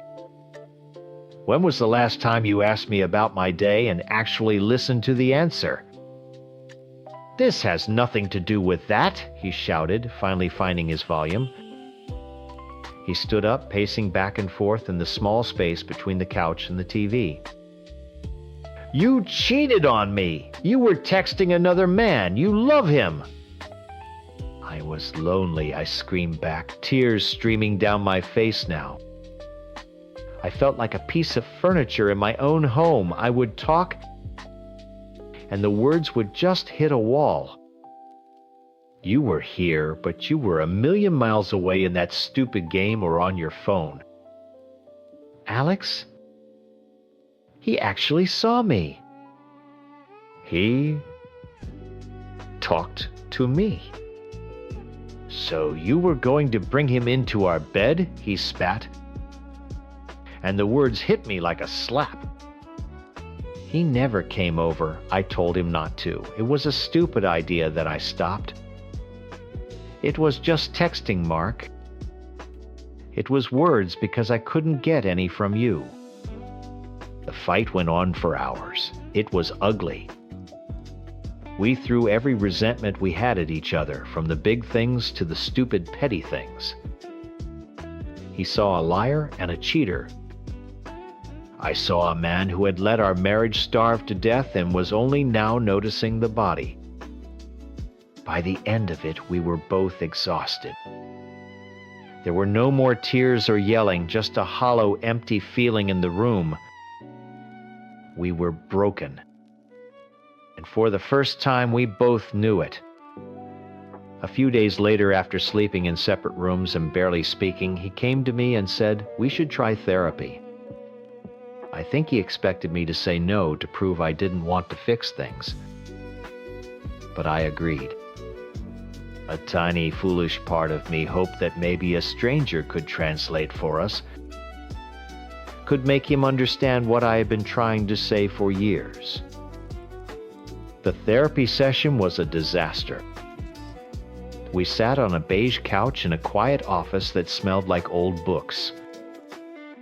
The therapist was a kind-looking woman who asked us to share our feelings. Mark went first. He calmly explained that I'd had an emotional affair, that I'd betrayed his trust. He laid out the facts, the text, the I love you, the plan for a visit. It sounded so clinical, so simple. He was the victim, I was the villain. Then it was my turn. I tried to explain the loneliness, the invisibility. I tried to tell her about the silence, about feeling like a ghost. I stumbled over my words, trying to make her and Mark understand the deep ache that led me to it. But I could see the look on Mark's face. He wasn't hearing me. He was just hearing excuses. He crossed his arms, staring at the floor. The therapist nodded and said, "Trust is a very difficult thing to rebuild." It felt like she was siding with him, like the why didn't matter, only the what. I left that office feeling more hopeless than ever. We had spent an hour and $200 just to confirm what we already knew. We were on a completely different planet. That night, the house was silent again. But it was a new kind of silence. It was the silence of defeat. I sat on the couch, the same one where it had all blown up. And I felt that familiar loneliness creep back in colder and sharper this time. And I did something stupid. I picked up my phone. I knew I shouldn't. I knew it was the worst thing I could possibly do. But it was a compulsion, like scratching an itch until it bleeds. I needed to feel seen just for a second. I sent Alex a simple text, "I'm not okay." His reply came back almost instantly. "I'm here if you want to talk." And that was it. That's all it took. The therapy hadn't fixed the root problem. It just put a bandage on a gaping wound. Mark couldn't give me what I needed. The therapist couldn't give me what I needed. But Alex could. So I went back to the only source of water I could find in the desert, even though I knew it was poison. I don't know if Mark found out I was texting him again or if he just felt it. Maybe he could see that the tiny spark of hope we had was gone.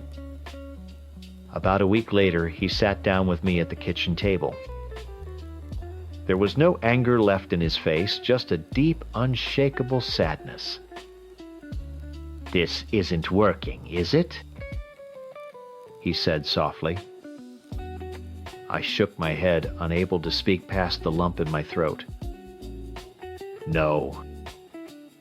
I don't think I can ever trust you again," he said.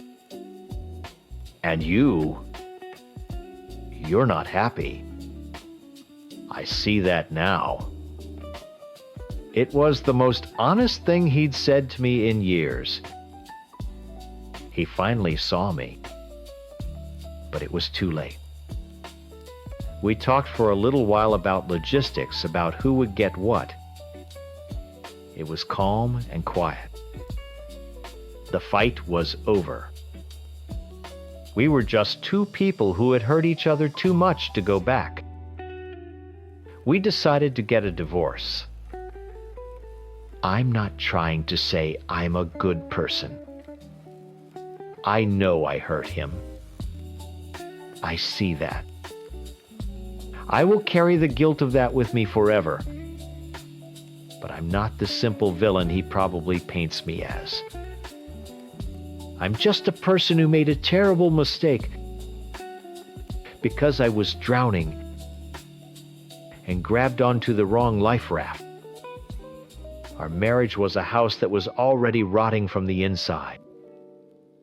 I didn't set the fire, but I was the one holding the match when it all burned down. I'm his wife. I'm the one you all read about, the one who sexted another man with her daughter in the back seat. I'm the monster who kept a diary about it. I know what you think of me, but you don't know what it's like to slowly disappear inside your own life. My life is a cage. It's a comfortable cage, painted in soft, neutral colors, but it's still a cage. And my husband, the man you all feel so sorry for, is the kind, gentle warden. He brings me my meals, makes sure I take my medicine, and locks the door every night to keep me safe. It wasn't always like this. In college, he was different. He was passionate and alive. A little possessive, maybe, but I thought it was romantic. Then came that thing with the texts. A guy from one of my classes, someone I barely knew, sent me some stupid, flirty messages. My husband, my boyfriend back then, found them on my phone. He didn't yell. He never yells. He just got quiet and looked so hurt, so betrayed. I spent days apologizing for something I didn't even do for someone else's words. Looking back, I see it for what it was. It wasn't about me cheating. It was his first attempt to build a fence around me to be the only person I was connected to. The real walls didn't go up until my seizures got bad. My epilepsy isn't the kind you see in movies. It's a constant low-level hum of anxiety in the back of my mind.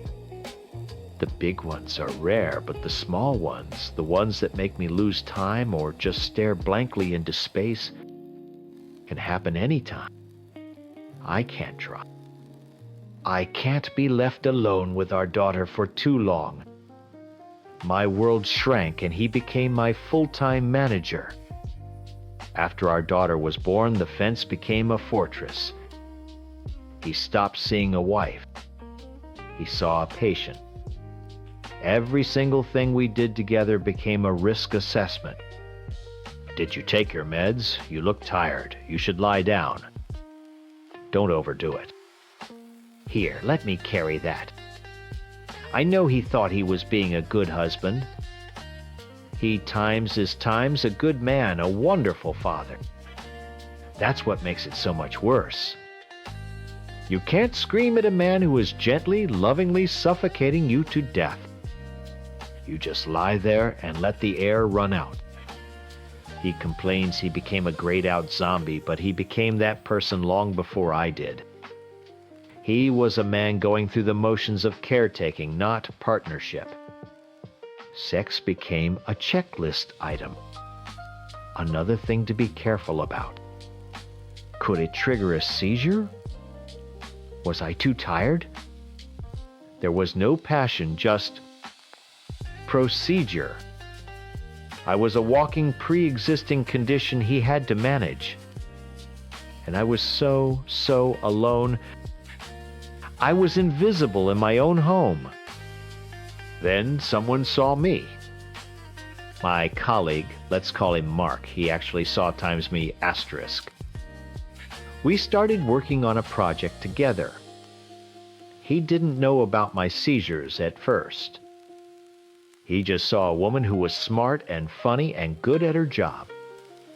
He'd laugh at my stupid jokes. He'd listen when I talked about a book I was reading, not just nod while secretly counting the pills in my weekly organizer. We became friends. Real friends. The kind of friends I hadn't had since before my diagnosis took over my identity. That day at the gas station. It was a breaking point. My husband was in the store with our daughter getting her a snack. I could see them through the window. He was crouched down laughing with her, his face lit up. He was in his perfect dad bubble. I was just the fixture in the passenger seat, the cargo he had to transport from one safe place to another. I felt like a ghost. Then my phone buzzed. It was Mark sending a joke. I wrote back. He wrote back something flirty. And I just leaned into it.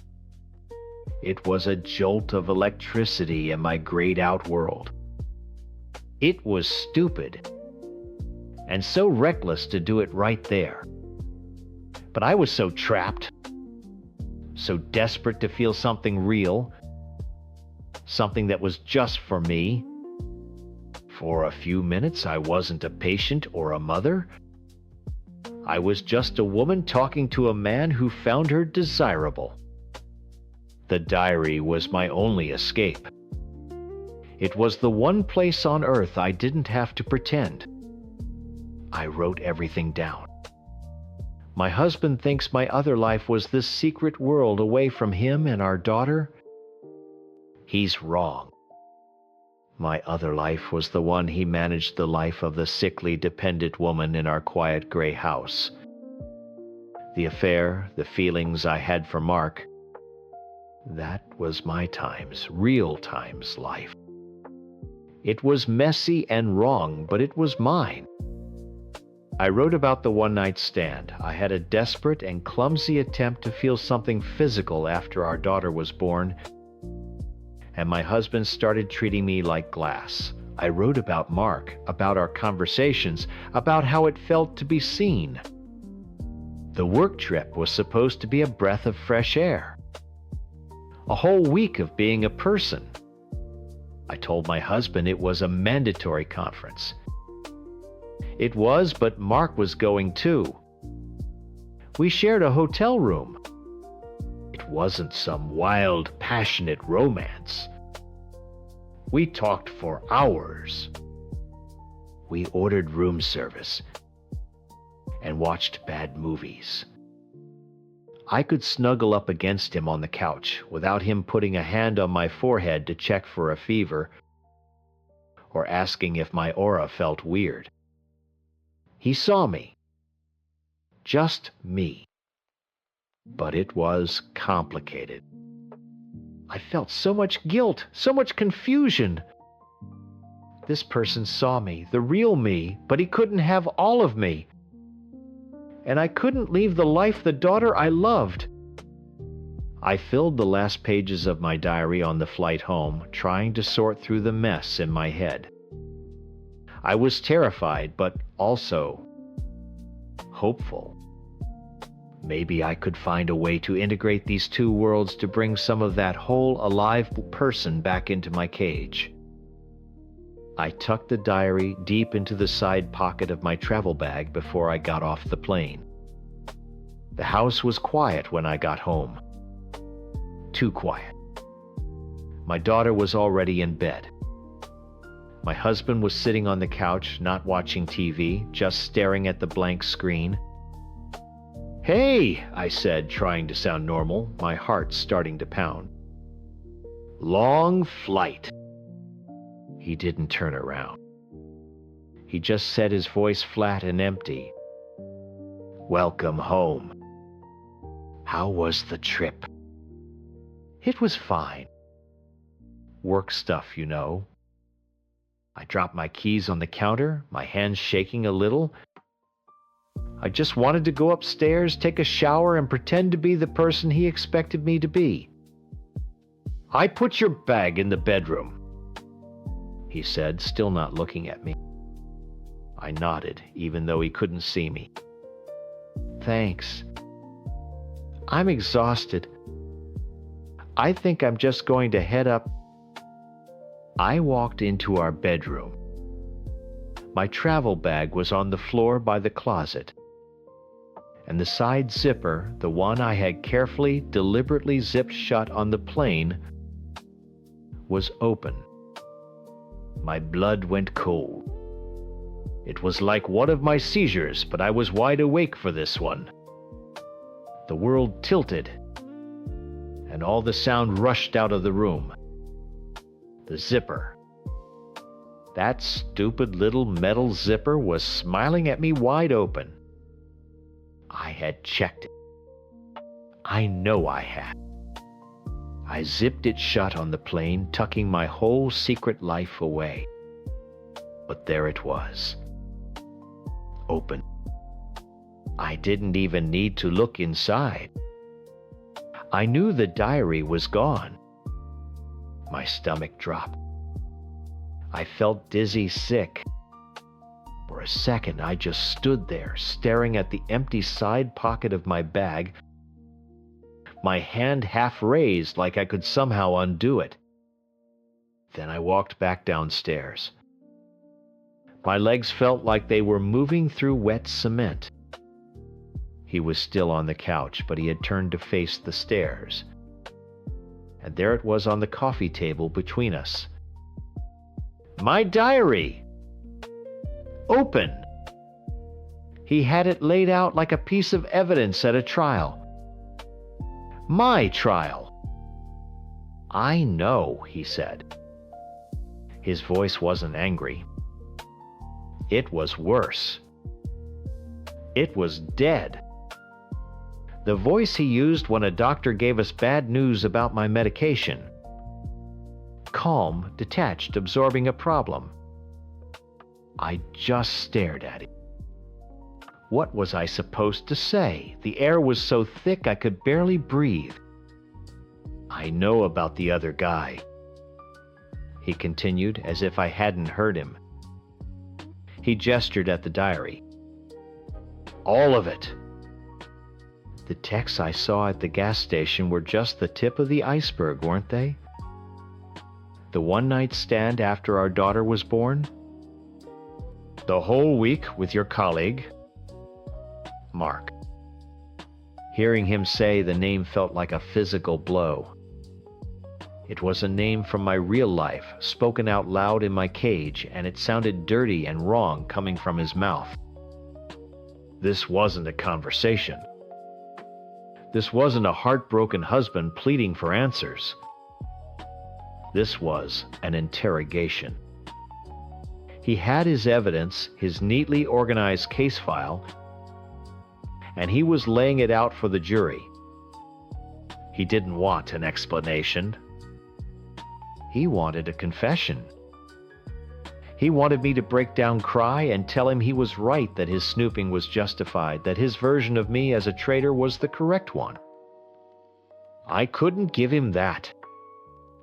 "What do you want me to say?" I finally managed to get out. My voice was a whisper. The truth would be a good start, he said, his voice hard as stone. For once. But he didn't want my truth. My truth was messy and complicated. My truth was about years of feeling invisible, of being a chore on a to-do list. My truth was that our marriage had died of suffocation long before Mark ever came into the picture. His truth was simple. I cheated. I was bad. He was the victim. So I did the only thing I could. I denied him his victory. I refused to confess. I'm not talking about this, I said, wrapping my arms around myself. Not like this. Not after you went through my things. It was a last desperate attempt to protect the one tiny corner of my life that had felt like my own. It wasn't even a lie to him anymore. It was a refusal. A final act of rebellion. Of course, he didn't see it that way. He saw a liar cornered and still lying. His face, which had been a cold mask, finally cracked. Not with sadness, but with a kind of disgusted certainty. Right, he said, nodding slowly. Of course. You're not going to talk about it. He picked up his phone from the coffee table. We stood there in a silence that felt louder than screaming. He had already called someone. I knew it. He had a plan. He always has a plan. I was just the problem he needed to solve. The doorbell rang. The sound made me jump. He didn't move, just looked at me. He was waiting for me to see the final piece of his plan fall into place. I walked to the door like a zombie and opened. It was my father. My heart shattered into a million pieces. My own dad. He looked exhausted. He looked past me, his eyes landing on my husband, standing in the living room. He walked right by me as if I wasn't even there, and went straight to him. He put his arms around my husband and gave him a hug, a solid, supportive hug. A hug that said, times, I'm on your side. We'll get through this. Asterisk. Then he turned and looked at me. There was no anger in his eyes, just a deep, profound disappointment that I knew so well. It was the same look I got when I had a seizure at a family dinner, or when I had to tell him I couldn't drive my own daughter to his house. It was the look that said times, you are the problem to be managed, asterisk. Your husband called me, he said, his voice heavy. He told me what happened. In that moment, it was all confirmed. To them, I wasn't a person who had made a terrible, complicated mistake. I was a liability.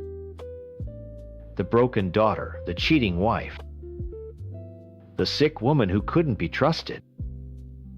My husband and my father, the two men who were supposed to be my protectors, were now united against me, their faces etched with the same weary resignation. Go pack a bag, my dad said. It wasn't a suggestion. You're coming to stay with me for a while.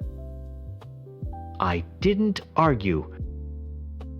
What was the point? I had been officially exiled. I walked back upstairs, my husband and father watching me go, and packed a few things into a different bag, a smaller one. I felt completely hollow. I could hear them murmuring downstairs, planning my life without me in it.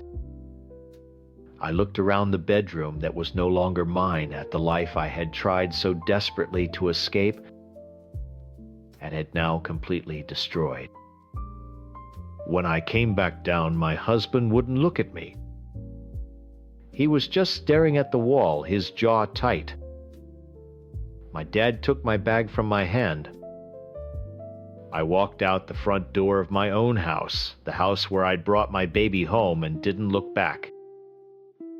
I'm at my dad's house now in my childhood bedroom. It's been 3 days. I haven't heard from my husband. My dad brings me meals and makes sure I take my meds. It's a new cage, but an old familiar one. I know what you're thinking. That I got what I deserve. Maybe I did. I hurt a good man, a man who tried his best to take care of me. I know that. I see his pained face in my mind every time I close my eyes. But I can't bring myself to regret the feeling of being seen. I can't regret the few weeks where I felt like a whole person instead of a collection of symptoms. The affair was a symptom, not the disease. The disease was the quiet gray life where I had no identity beyond patient. I tried to build another life, a real one in secret. And when my two worlds crashed into each other, they both burned to the ground. I lost my husband, my home, and I don't know when I'll see my daughter again. I've been officially cast as the villain in my own story. And the worst part is, I don't know if I'll ever be able to convince anyone, even myself, that I was just trying to be the hero. I'm the wife who cheated. I know what you're probably thinking, and you're not wrong. I broke our vows. I broke his heart. I'm the villain in the story he tells everyone, and honestly, I get it. But you've only heard his side. You've only seen the black and white picture he painted, where he's the perfect, unsuspecting victim, and I'm the monster who blew up our lives for no reason. It's a much easier story to tell than the truth. The truth is, our marriage died a long time before I ever even had lunch with another man. It died quietly in a house that was always clean, with bills that were always paid on time. We met when we were 16. It was the kind of story people love to hear. High school sweethearts. We grew up together, went to the same state college, got married at 25. We were that couple. The one everyone pointed to as proof that true love was real. On the outside, we were a perfect museum piece, a beautiful exhibit of a relationship that had lasted over a decade. Everyone admired it, but they only saw it from behind the glass. Inside, it was suffocating. We weren't a team anymore. We were just two people who had known each other for a long time. The conversations became routines. How was your day? Fine. What do you want for dinner? I don't care. He stopped looking at me like he saw times me asterisk. He just saw the wife, the other half of the perfect picture. I wasn't a person with changing thoughts and fears and dreams. I was a permanent fixture in his life, and he stopped tending to it. Then, about 2 years ago, my life imploded. My mom was diagnosed with early onset Alzheimer's. It was devastating. My family was a mess, and I was trying to hold everyone together while falling apart myself.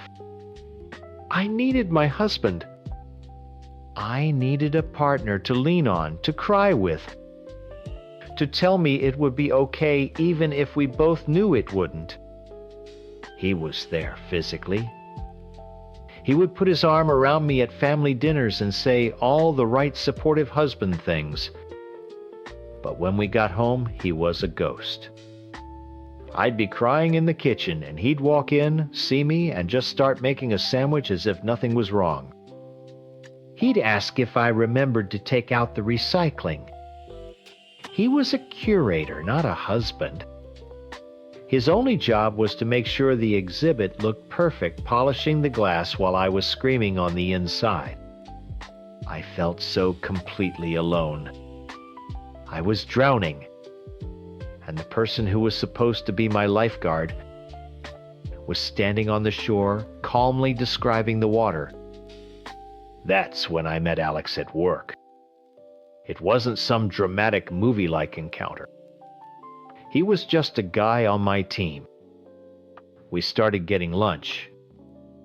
For the first time, I told someone what was happening with my mom, and they actually listened. He didn't offer empty solutions or change the subject. He just listened. He asked questions. He remembered details I told him weeks later. He saw me. Not the 16-year-old girl my husband was still married to in his head, but the tired, scared, 8-year-old woman I had become. It felt like oxygen. The affair wasn't a plan. It was a slow slide into something I couldn't stop because it was the only thing that made me feel real. It started with talks, then texts, then drinks after work. And one day he kissed me and I didn't pull away.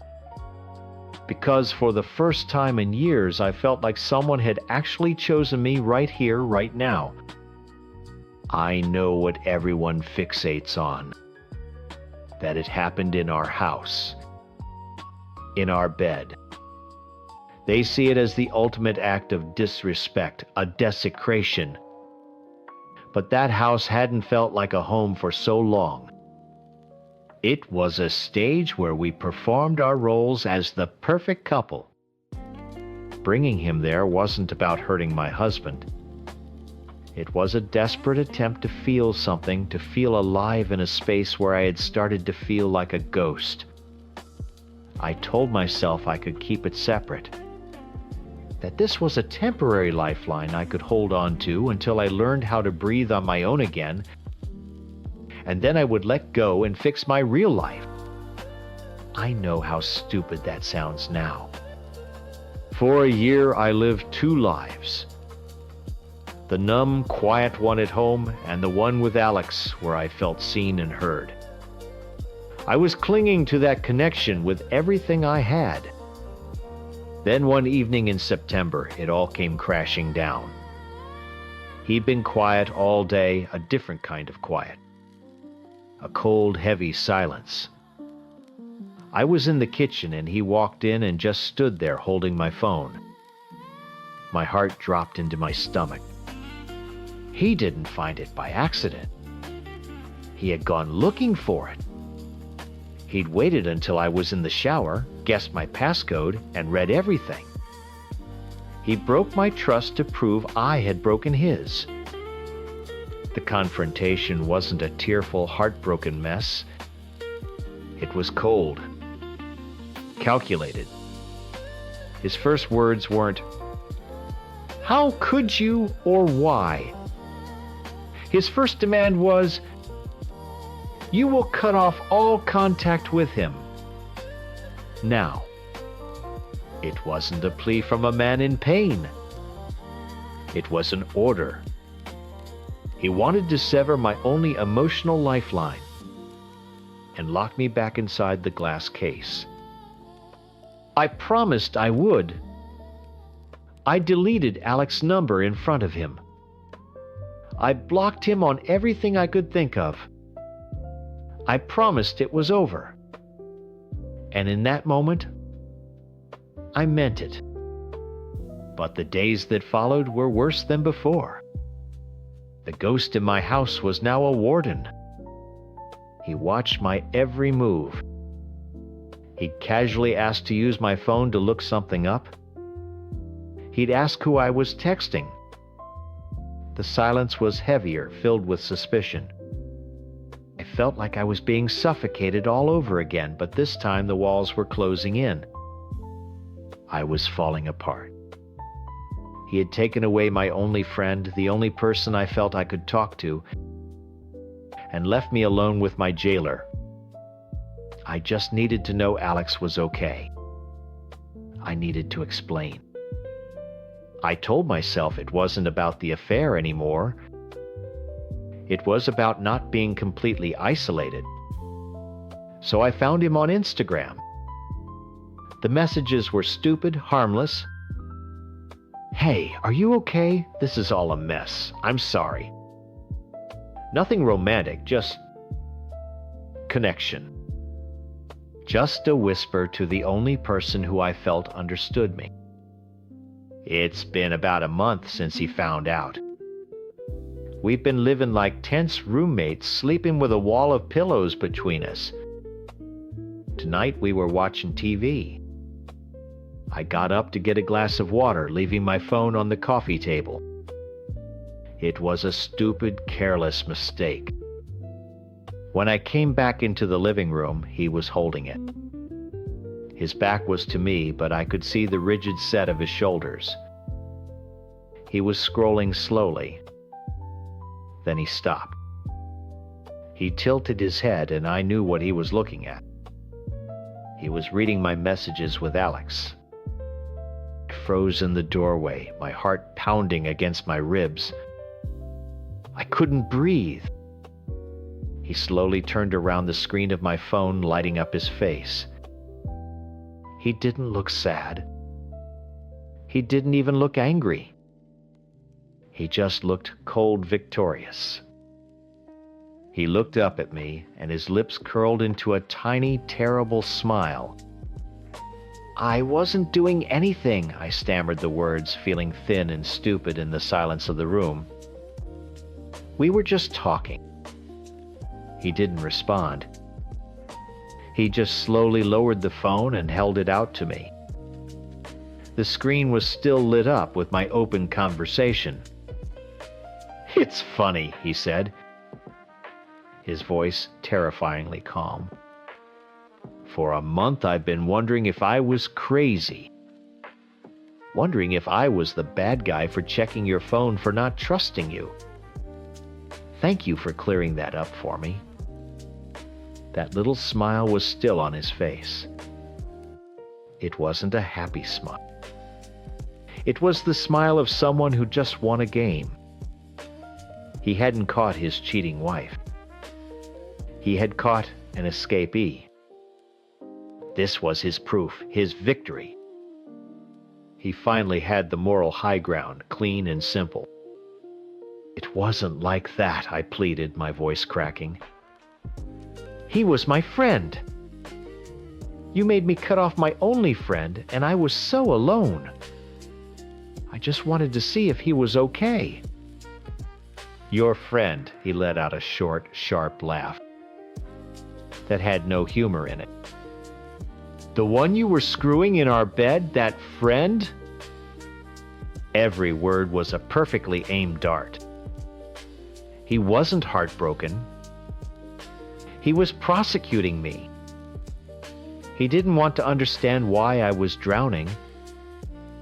He just wanted to make sure I knew it was all my fault. I looked at the man I had spent my entire adult life with, and I didn't see a husband. I saw a stranger who had been waiting for me to fail.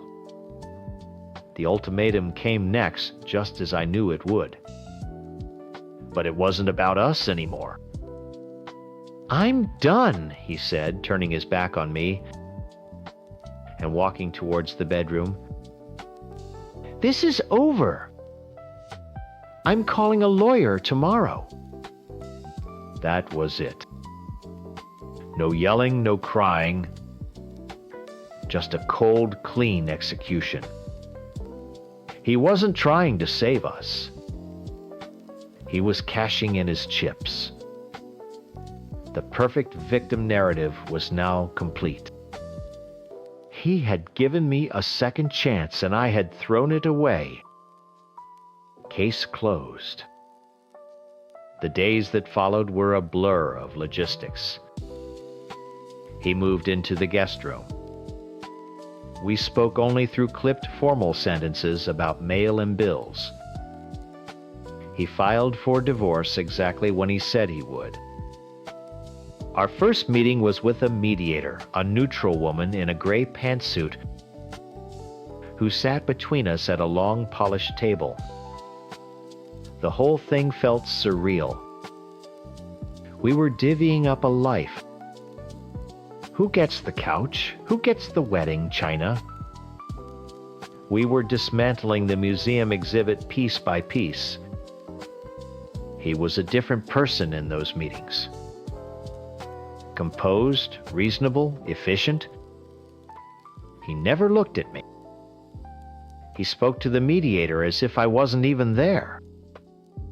"We have agreed to sell the house and split the equity," he'd say, his voice flat. He was so good at playing the part. The wronged but dignified husband doing the right thing. Meanwhile, my world was burning down around me. The news traveled fast. His family, who had treated me like a daughter for over a decade, cut me off completely. Friends we'd had since college stopped returning my calls. They had heard his version, the simple, easy-to-digest story. She had a year-long affair.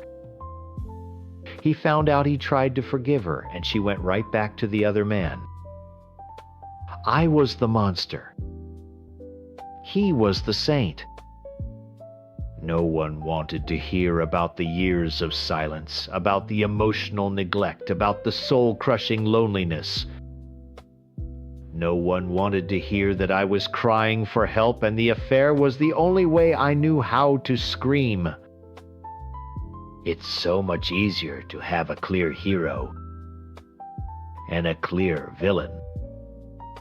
I made it easy for them to choose. Alex and I don't talk anymore. Once the divorce was filed, the reality of it all crashed down. What we had was a lifeline in a storm, not a foundation for a future. It was a symptom of my broken marriage, not a cure for it. He was a good person who got caught in my disaster, and it ended just like everything else. I'm completely on my own now. We sold the house last month. Walking through those empty rooms for the last time was strange. It didn't feel like I was losing a home. It felt like I was leaving a prison I had helped build. This was the stage where I had performed wifehood, where I had felt invisible, and where I had finally betrayed everything to feel alive. So here I am, 28 years old, living in a small apartment across town, trying to figure out who I am when I'm not one half of a couple. For the first time since I was 16, my identity isn't tied to his. It's terrifying. Most days I'm just sad. I mourn the boy I fell in love with and the man he never became for me. I mourn the future we were supposed to have. I carry the shame of what I did every single day. But some days in the quiet of my new apartment, I feel something else. It's a tiny spark of not happiness, but possibility. I can eat cereal for dinner and no one cares. I can watch whatever I want on TV. I can be messy. I can be selfish. I can just be times me times without worrying about how the exhibit looks from the outside. I know I broke our vows. I know I caused him a pain he never deserved, and I will live with that forever. I'm the villain of his story, and I have to accept that. but I'm not a monster. I was just a woman who was so desperate to be seen that I set my own life on fire just to feel the warmth. I know what my ex-wife told you. I'm the monster. The man who threw away a perfect family for a 20-year-old girl from church. I'm the guy who abandoned his kids, who moved his girlfriend into their home, who didn't even call his own daughter on her birthday. I've heard it all, and from the outside, I get it. It looks bad. Hell, it is bad. But a story is a funny thing. You only ever get the version the storyteller wants you to hear. You never hear about the silence.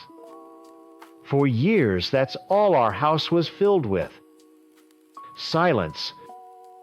Not a peaceful, comfortable silence. It was a loud, heavy silence that pressed down on you, a constant reminder of everything that wasn't being said. My wife Sarah and I were co-workers in the business of raising a family. We had a son and a daughter, a nice house in a good neighborhood, and a perfect attendance record at Sunday service. We were the image of a successful Christian family. A complete and utter fraud. Our conversations were about logistics. Can you pick up Maya from soccer? The electricity bill is due? Did you RSVP for the Miller's barbecue? We never talked about us. We never talked about me. I'd come home from a brutal day at work.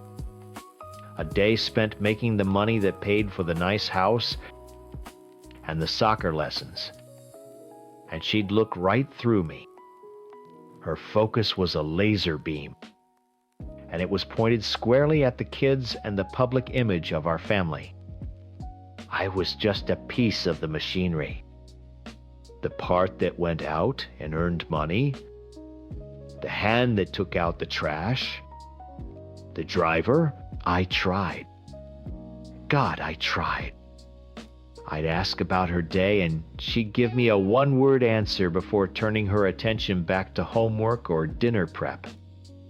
I'd try to touch her a hand on her back as she stood at the sink, and she'd stiffen like I was a stranger. We hadn't been intimate in years. I felt like a ghost in my own home. A walking wallet. The loneliness was an actual ache in my chest.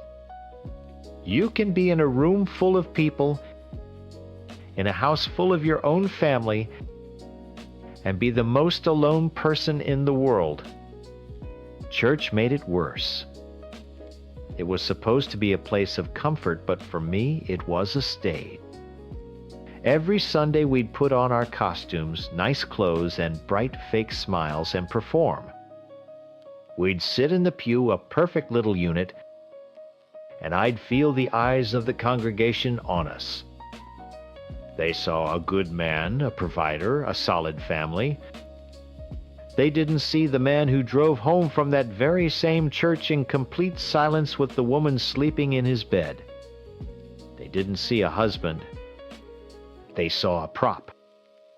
And I was so tired of playing the part. Then I met Chloe. It wasn't dramatic. It was a church picnic. I was manning the grill, a role I was always assigned, flipping burgers like an automaton. Everyone who came up to me talked about their order. 2 well done, 1 with cheese. Chloe came up and waited patiently. When it was her turn, she just smiled and said, "You look like you could use a break."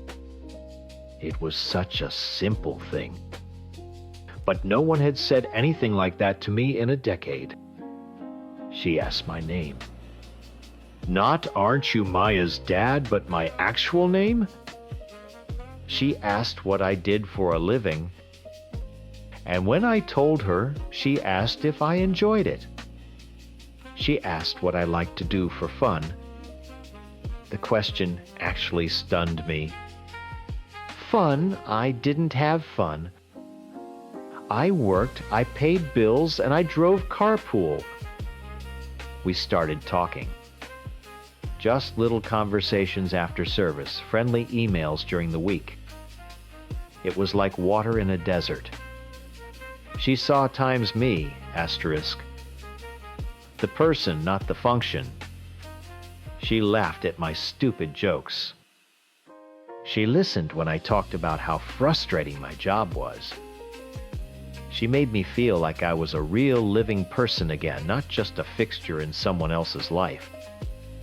The affair wasn't a plan. It was a slot. It started with coffee, then a lunch. Then one afternoon we were sitting in my car just talking, and I broke down. I told her everything. About the silence, the invisibility, the crushing weight of pretending to be happy. And she didn't judge me. She just listened. And then she held my hand. That was it. That simple human contact was the thing that broke the dam. It became my lifeline.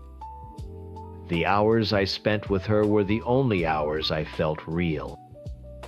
It wasn't about hurting Sarah or my family.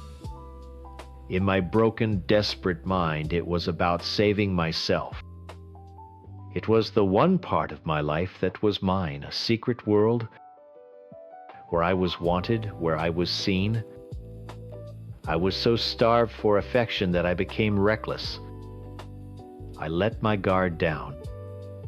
We used an old email account Sarah and I had set up years ago for online shopping. A joint account we never really checked anymore. It felt safe, anonymous, a digital dead drop for messages and pictures.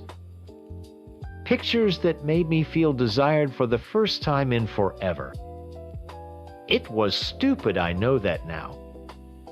So unbelievably stupid.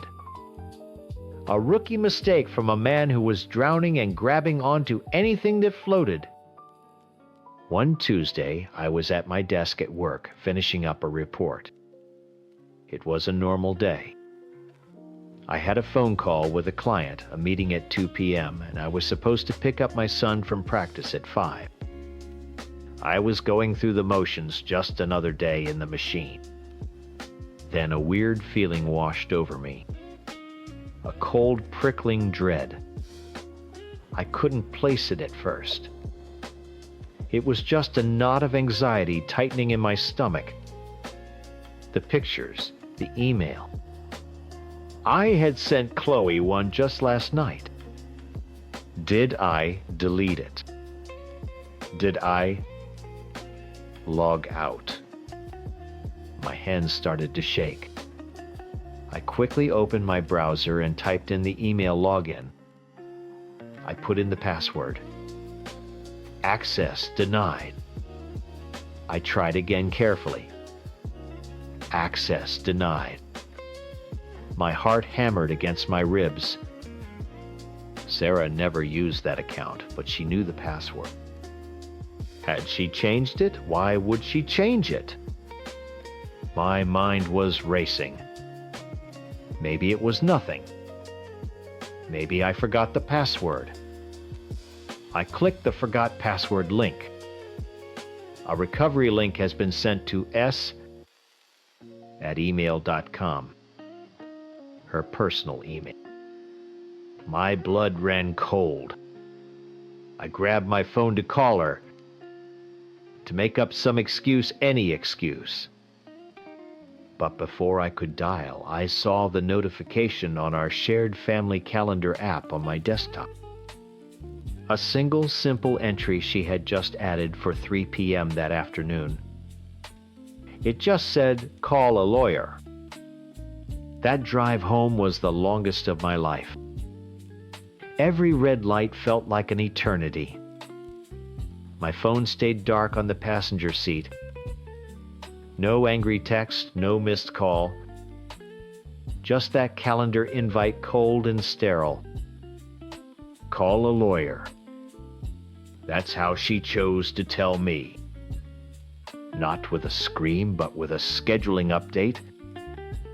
It was so, Sarah. Efficient, clean, like scheduling a pest control appointment. I was the pest. When I walked in the door, the house was quiet. Too quiet. The kids weren't there. Sarah was sitting at the kitchen table, her laptop open. She didn't look up. "Where are the kids?" I asked. My voice sounded weak. "At my sister's," she said, her eyes still on the screen. I told her we needed to talk. I stood there waiting. She finally closed the laptop with a soft click and looked at me. There were no tears. Her face was like stone. "The joint email," she said. "The one for Amazon."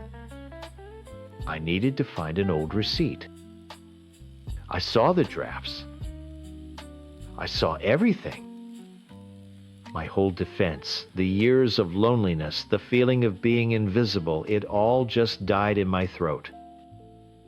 What could I say? "I'm sorry you saw that"? It sounded pathetic.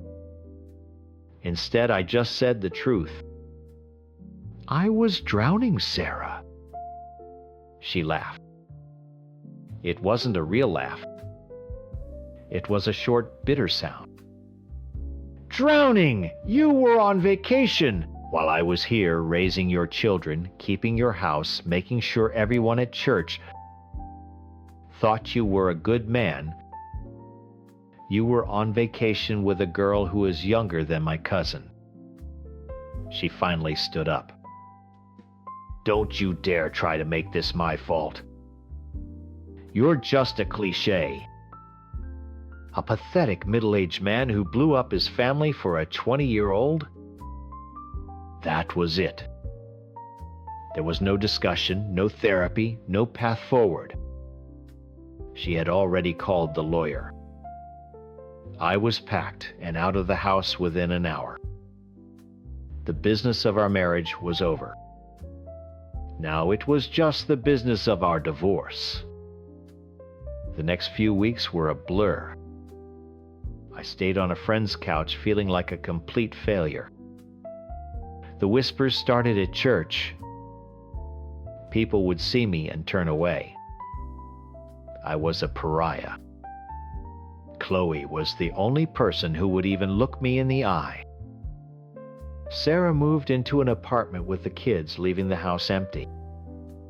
She couldn't stand to be there, and I couldn't stand being anywhere else. It was the only thing that felt like mine, even if it was just a shell filled with ghosts. So I did the thing everyone hates me for. I asked Chloe to move in. It wasn't a triumphant act. It was desperation. The silence in that house was now real, not just emotional, and it was deafening. I couldn't bear it. I needed to feel like I was building something, anything on the rubble. I know how it looked. Defiling the family home. It felt more like trying to perform CPR on my own life. I was trying to fill the emptiness with something. With someone who made me feel like I existed. But we couldn't stay. The town was suffocating us. The judgment was everywhere at the grocery store, the gas station, from people I'd known my whole life. My hometown was a few states away. My parents were there. It felt like the only place I could go to breathe again, to try to start over without the weight of everyone's hatred. I knew I had to tell Sarah in person. It was the hardest meeting of my life. I asked Chloe to come with me. I needed to show Sarah that this wasn't a temporary mistake. This was my new life. It was a cowardly move, using her as a shield, but I felt like I needed one. We met at a sterile coffee shop. Sarah looked at Chloe with a contempt that could curdle milk, then turned her gaze to me. "We're moving," I said, my voice barely a whisper. "Back to my hometown." She didn't flinch. "Fine. The kids stay here." "With me?" "I know," I said. It was the one thing I had already decided. What was the alternative? A brutal custody battle. Ripping them away from their school, their friends, their mother, to go live with their disgraced father and his new girlfriend. They deserved stability. They deserved a life that wasn't a constant war zone.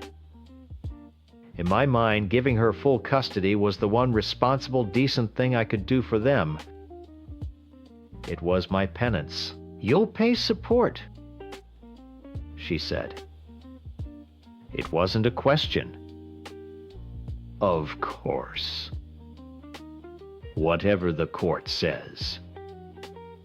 And that was it. We signed the papers. I signed away my daily life with my children. I convinced myself it was for their own good. The most loving thing a father could do was to remove his toxic presence from their lives. Then came Maya's birthday a few months later. It was her 10th. I bought a card and a present. I had it all wrapped and ready to mail. All day I stared at my phone. I knew I should call. I knew she'd be waiting for it. But I couldn't press the numbers. I pictured Sarah picking up. I could hear the venom in her voice. I imagined her telling Maya, "Your father is on the phone," with that tone, the one that said, "Times the man who abandoned us is calling asterisk." I pictured Maya's confusion and her pain caught in the crossfire. I convinced myself that my call would just be a disruption, a painful reminder, a weapon for Sarah to use against me and by extension against our daughter. So I did nothing. I sat there paralyzed by shame and fear, and told myself that silence was a kindness, that not calling was protecting her. It was the most twisted, cowardly piece of self-deception I have ever committed. It wasn't about protecting her. It was about protecting myself from the confrontation. I know I'm the villain in this story. I made selfish, destructive choices that hurt the people I was supposed to protect. I don't expect forgiveness. I wasn't a monster who woke up one day and decided to destroy his family for fun. I was a man who let his own quiet desperation lead him down a path that ended in wreckage. I traded a life where I felt invisible for a life where I'm hated.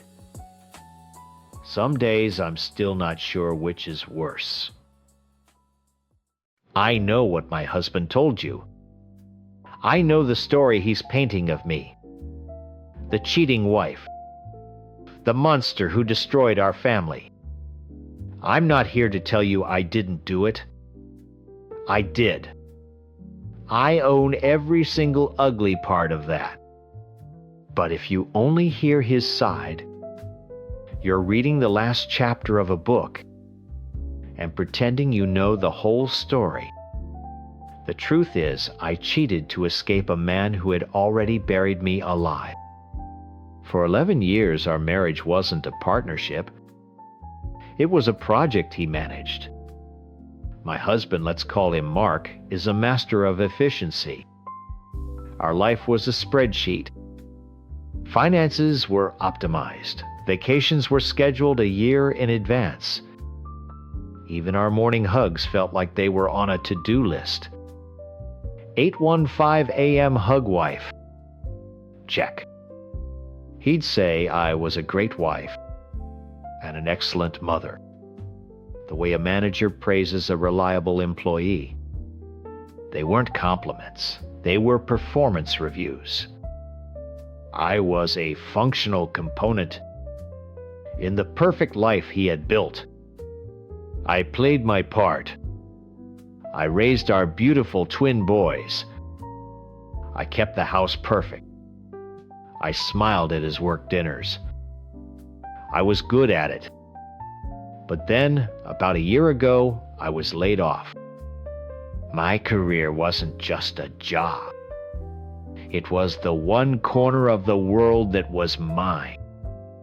It was my name on a project, my ideas in a meeting. It was my proof that I existed as something other than Mark's wife or the boy's mom. And just like that, it was gone. I was completely adrift. I'd sit in the quiet house after dropping the kids at school and feel this crushing silence. When I tried to talk to Mark about it, he saw it as a logistical problem. It's fine. I make enough for all of us, he'd say, patting my shoulder before turning back to his laptop. He thought the problem was money. He didn't understand that the gaping hole in my chest had nothing to do with our bank account. My identity had been erased, and he didn't even notice it was missing. The numbness set in. I went through the motions every day. Wake up, get the kids ready, clean, cook, wait for Mark, smile, go to sleep. He later said he watched my nightly routine and saw a calm, happy wife. He didn't see a calm woman. He saw the autopilot of a person who had completely checked out. I was a ghost in my own home. Then I ran into an old colleague. Let's call him David. We got coffee, and it was like a jolt of electricity. He didn't ask about the kids or what I was making for dinner. He asked about my old projects. He said, I still tell people about that presentation you gave back in 18. You were brilliant. He saw me, the person I used to be, the person I had forgotten. My best friend Beth saw the change in me after that coffee. I was alive again. You look happier than I've seen you in years, she told me. When I confessed how lost I felt, how invisible I was in my own marriage, she just squeezed my hand. You deserve to feel something, she said. Anything. She was right. So David and I had lunch. It was just a lunch. A stolen hour of feeling like myself. But that feeling, that validation was like a drug. He listened. He laughed at my jokes. He made me feel interesting and desired. It wasn't about love, not really. It was about chaos. It was the one thing in my life that Mark couldn't schedule, couldn't control, couldn't optimize. One lunch turned into another. And then, one day, that lunch ended at a cheap, seedy motel just off the highway. I know how that sounds. It was ugly and desperate. But it was times mine asterisk. Every whispered message, every lie I told to get out of the house, it was a choice I was making for myself. I was so tired of being good, of being the perfect, predictable wife. For an hour or two in that dingy room, I was something else. I even brought Beth to one of our lunches. It was a stupid, clumsy attempt to normalize it in my own head. See, we're just friends catching up. And look, my best friend is here too. Of course, she saw it. She saw the way I looked at him, the electricity between us. She pulled me aside in the bathroom and told me I was playing with fire. I knew she was right, but I couldn't bring myself to stop. I needed to get burned. Coming home after was the hardest part. It was like putting on a costume. I'd walk in, drop a bag of burgers on the counter for dinner, and switch back into Mom. I'd help the boys with their homework, tuck them into bed, and listen to Mark talk about his day. He said later that he never suspected a thing because I acted as if nothing happened. He's right. I did. But he was the one who hadn't truly seen me in years. That calm he saw wasn't shamelessness. It was the practiced mask of a woman who had been drowning in plain sight for a decade. The end came on a Sunday. I was at my parents' house with my sister and her kids. It was a normal family dinner, loud, messy, full of laughter. For a few hours, I almost felt normal. Then my phone rang. It was Mark. His voice was flat, cold. "Hey, are you at your mom's?" "Yeah, we just finished eating." "What's up?" "Don't come home just yet. Just stay there for a little while. I'll call you later." "Is everything okay?" I asked, a knot tightening in my stomach. "Everything's fine," he said in a tone that meant the exact opposite. He hung up before I could ask anything else. I tried to shake it off, but I couldn't. An hour went by. Then another. The sky outside was getting dark. My mom was cleaning up the kitchen and my dad was watching the game with my brother-in-law. I was sitting on the couch staring at my phone when the doorbell rang. My dad grumbled about unexpected visitors and went to the door. I could hear him talking to someone, his voice low and confused. My mom came out of the kitchen, wiping her hands on a towel. "Who is it, honey?" she called out.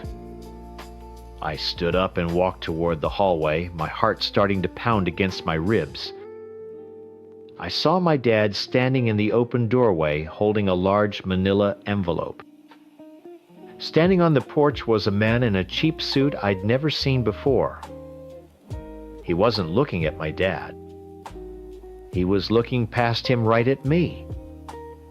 He gave a small professional nod, turned, and walked back to his car.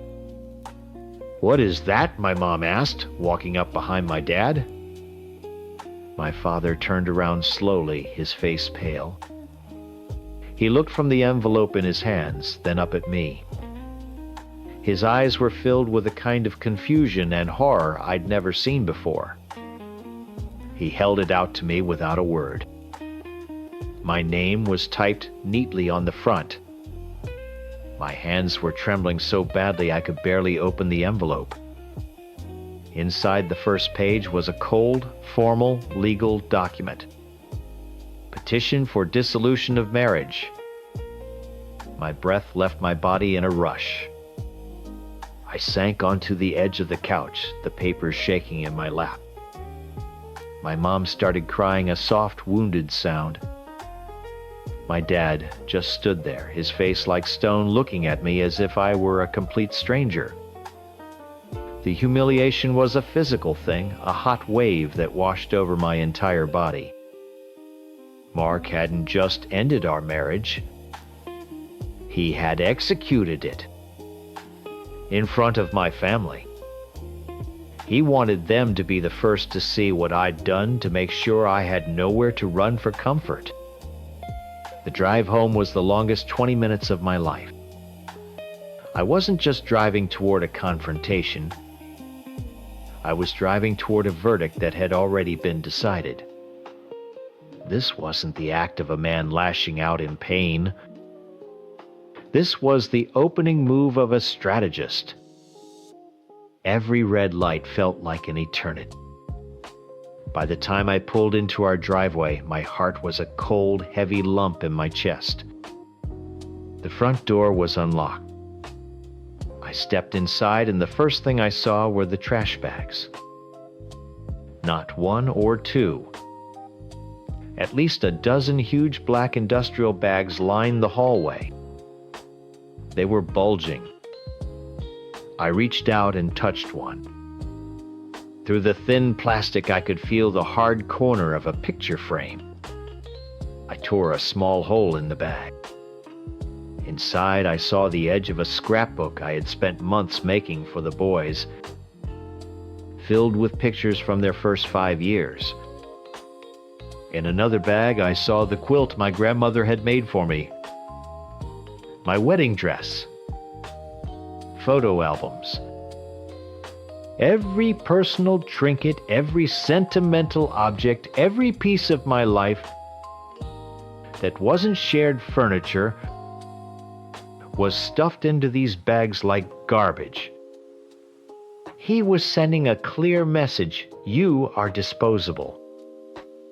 I found him in his office. He was sitting at his desk perfectly calm, as if waiting for a business meeting to start.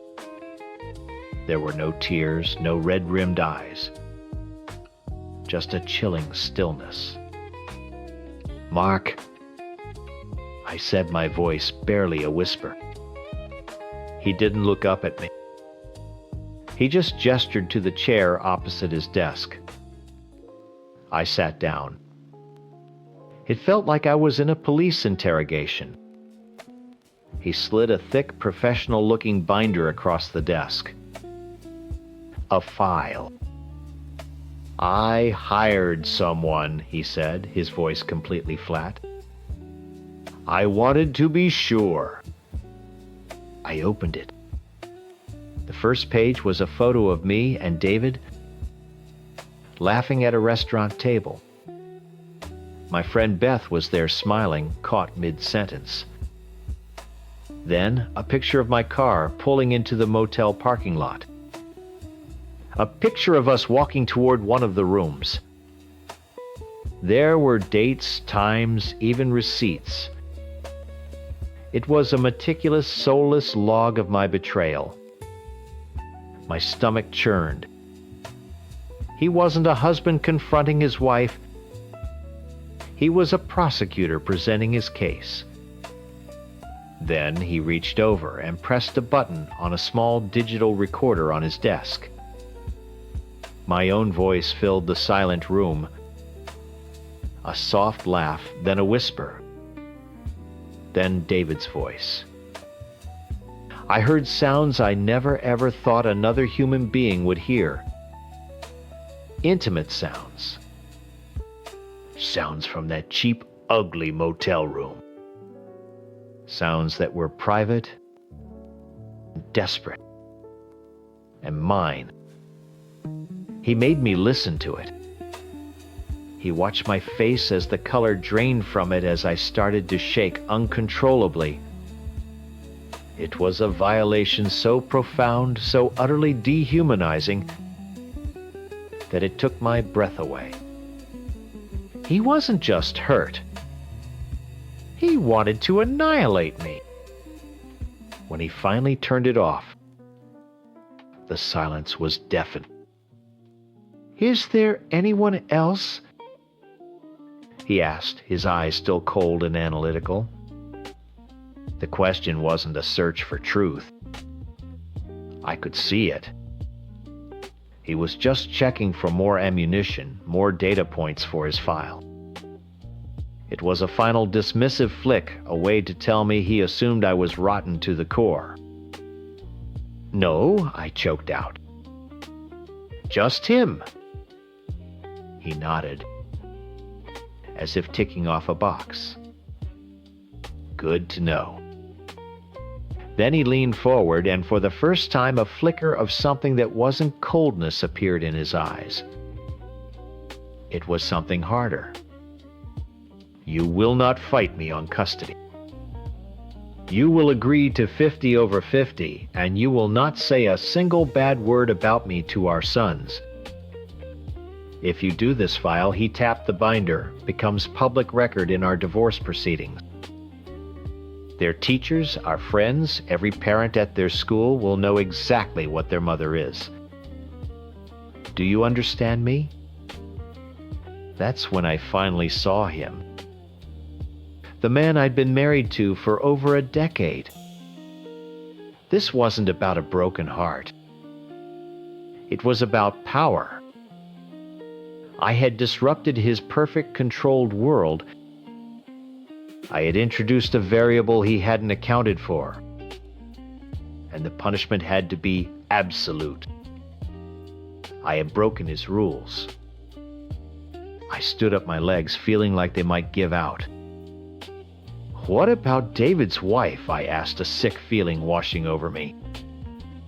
She's pregnant, Mark. He looked at me, and a small, tight smile touched his lips. It was the cruelest expression I had ever seen. Oh, I know. I went to see her this afternoon, just before the papers were served to you.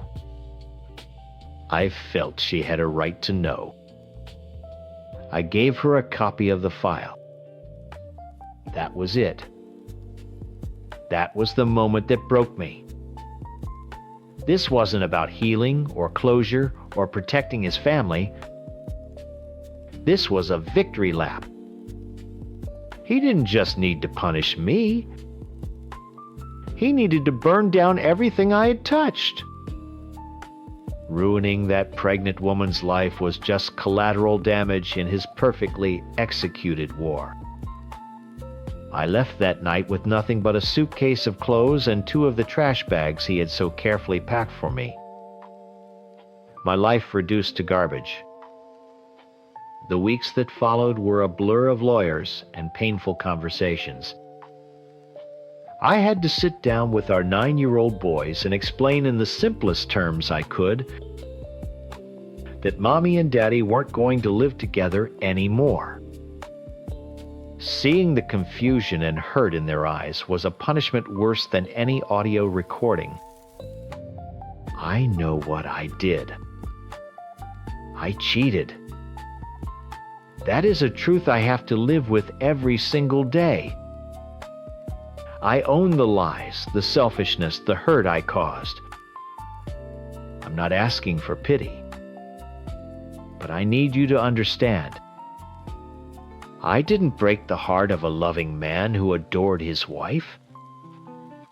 I broke the rules of a cold and methodical warden who was angry that one of his assets had malfunctioned. My affair was a desperate, reckless, and wrong attempt to feel alive. His response was a calculated, cruel, and systematic campaign to destroy me. He didn't just want to divorce me. He wanted to erase me.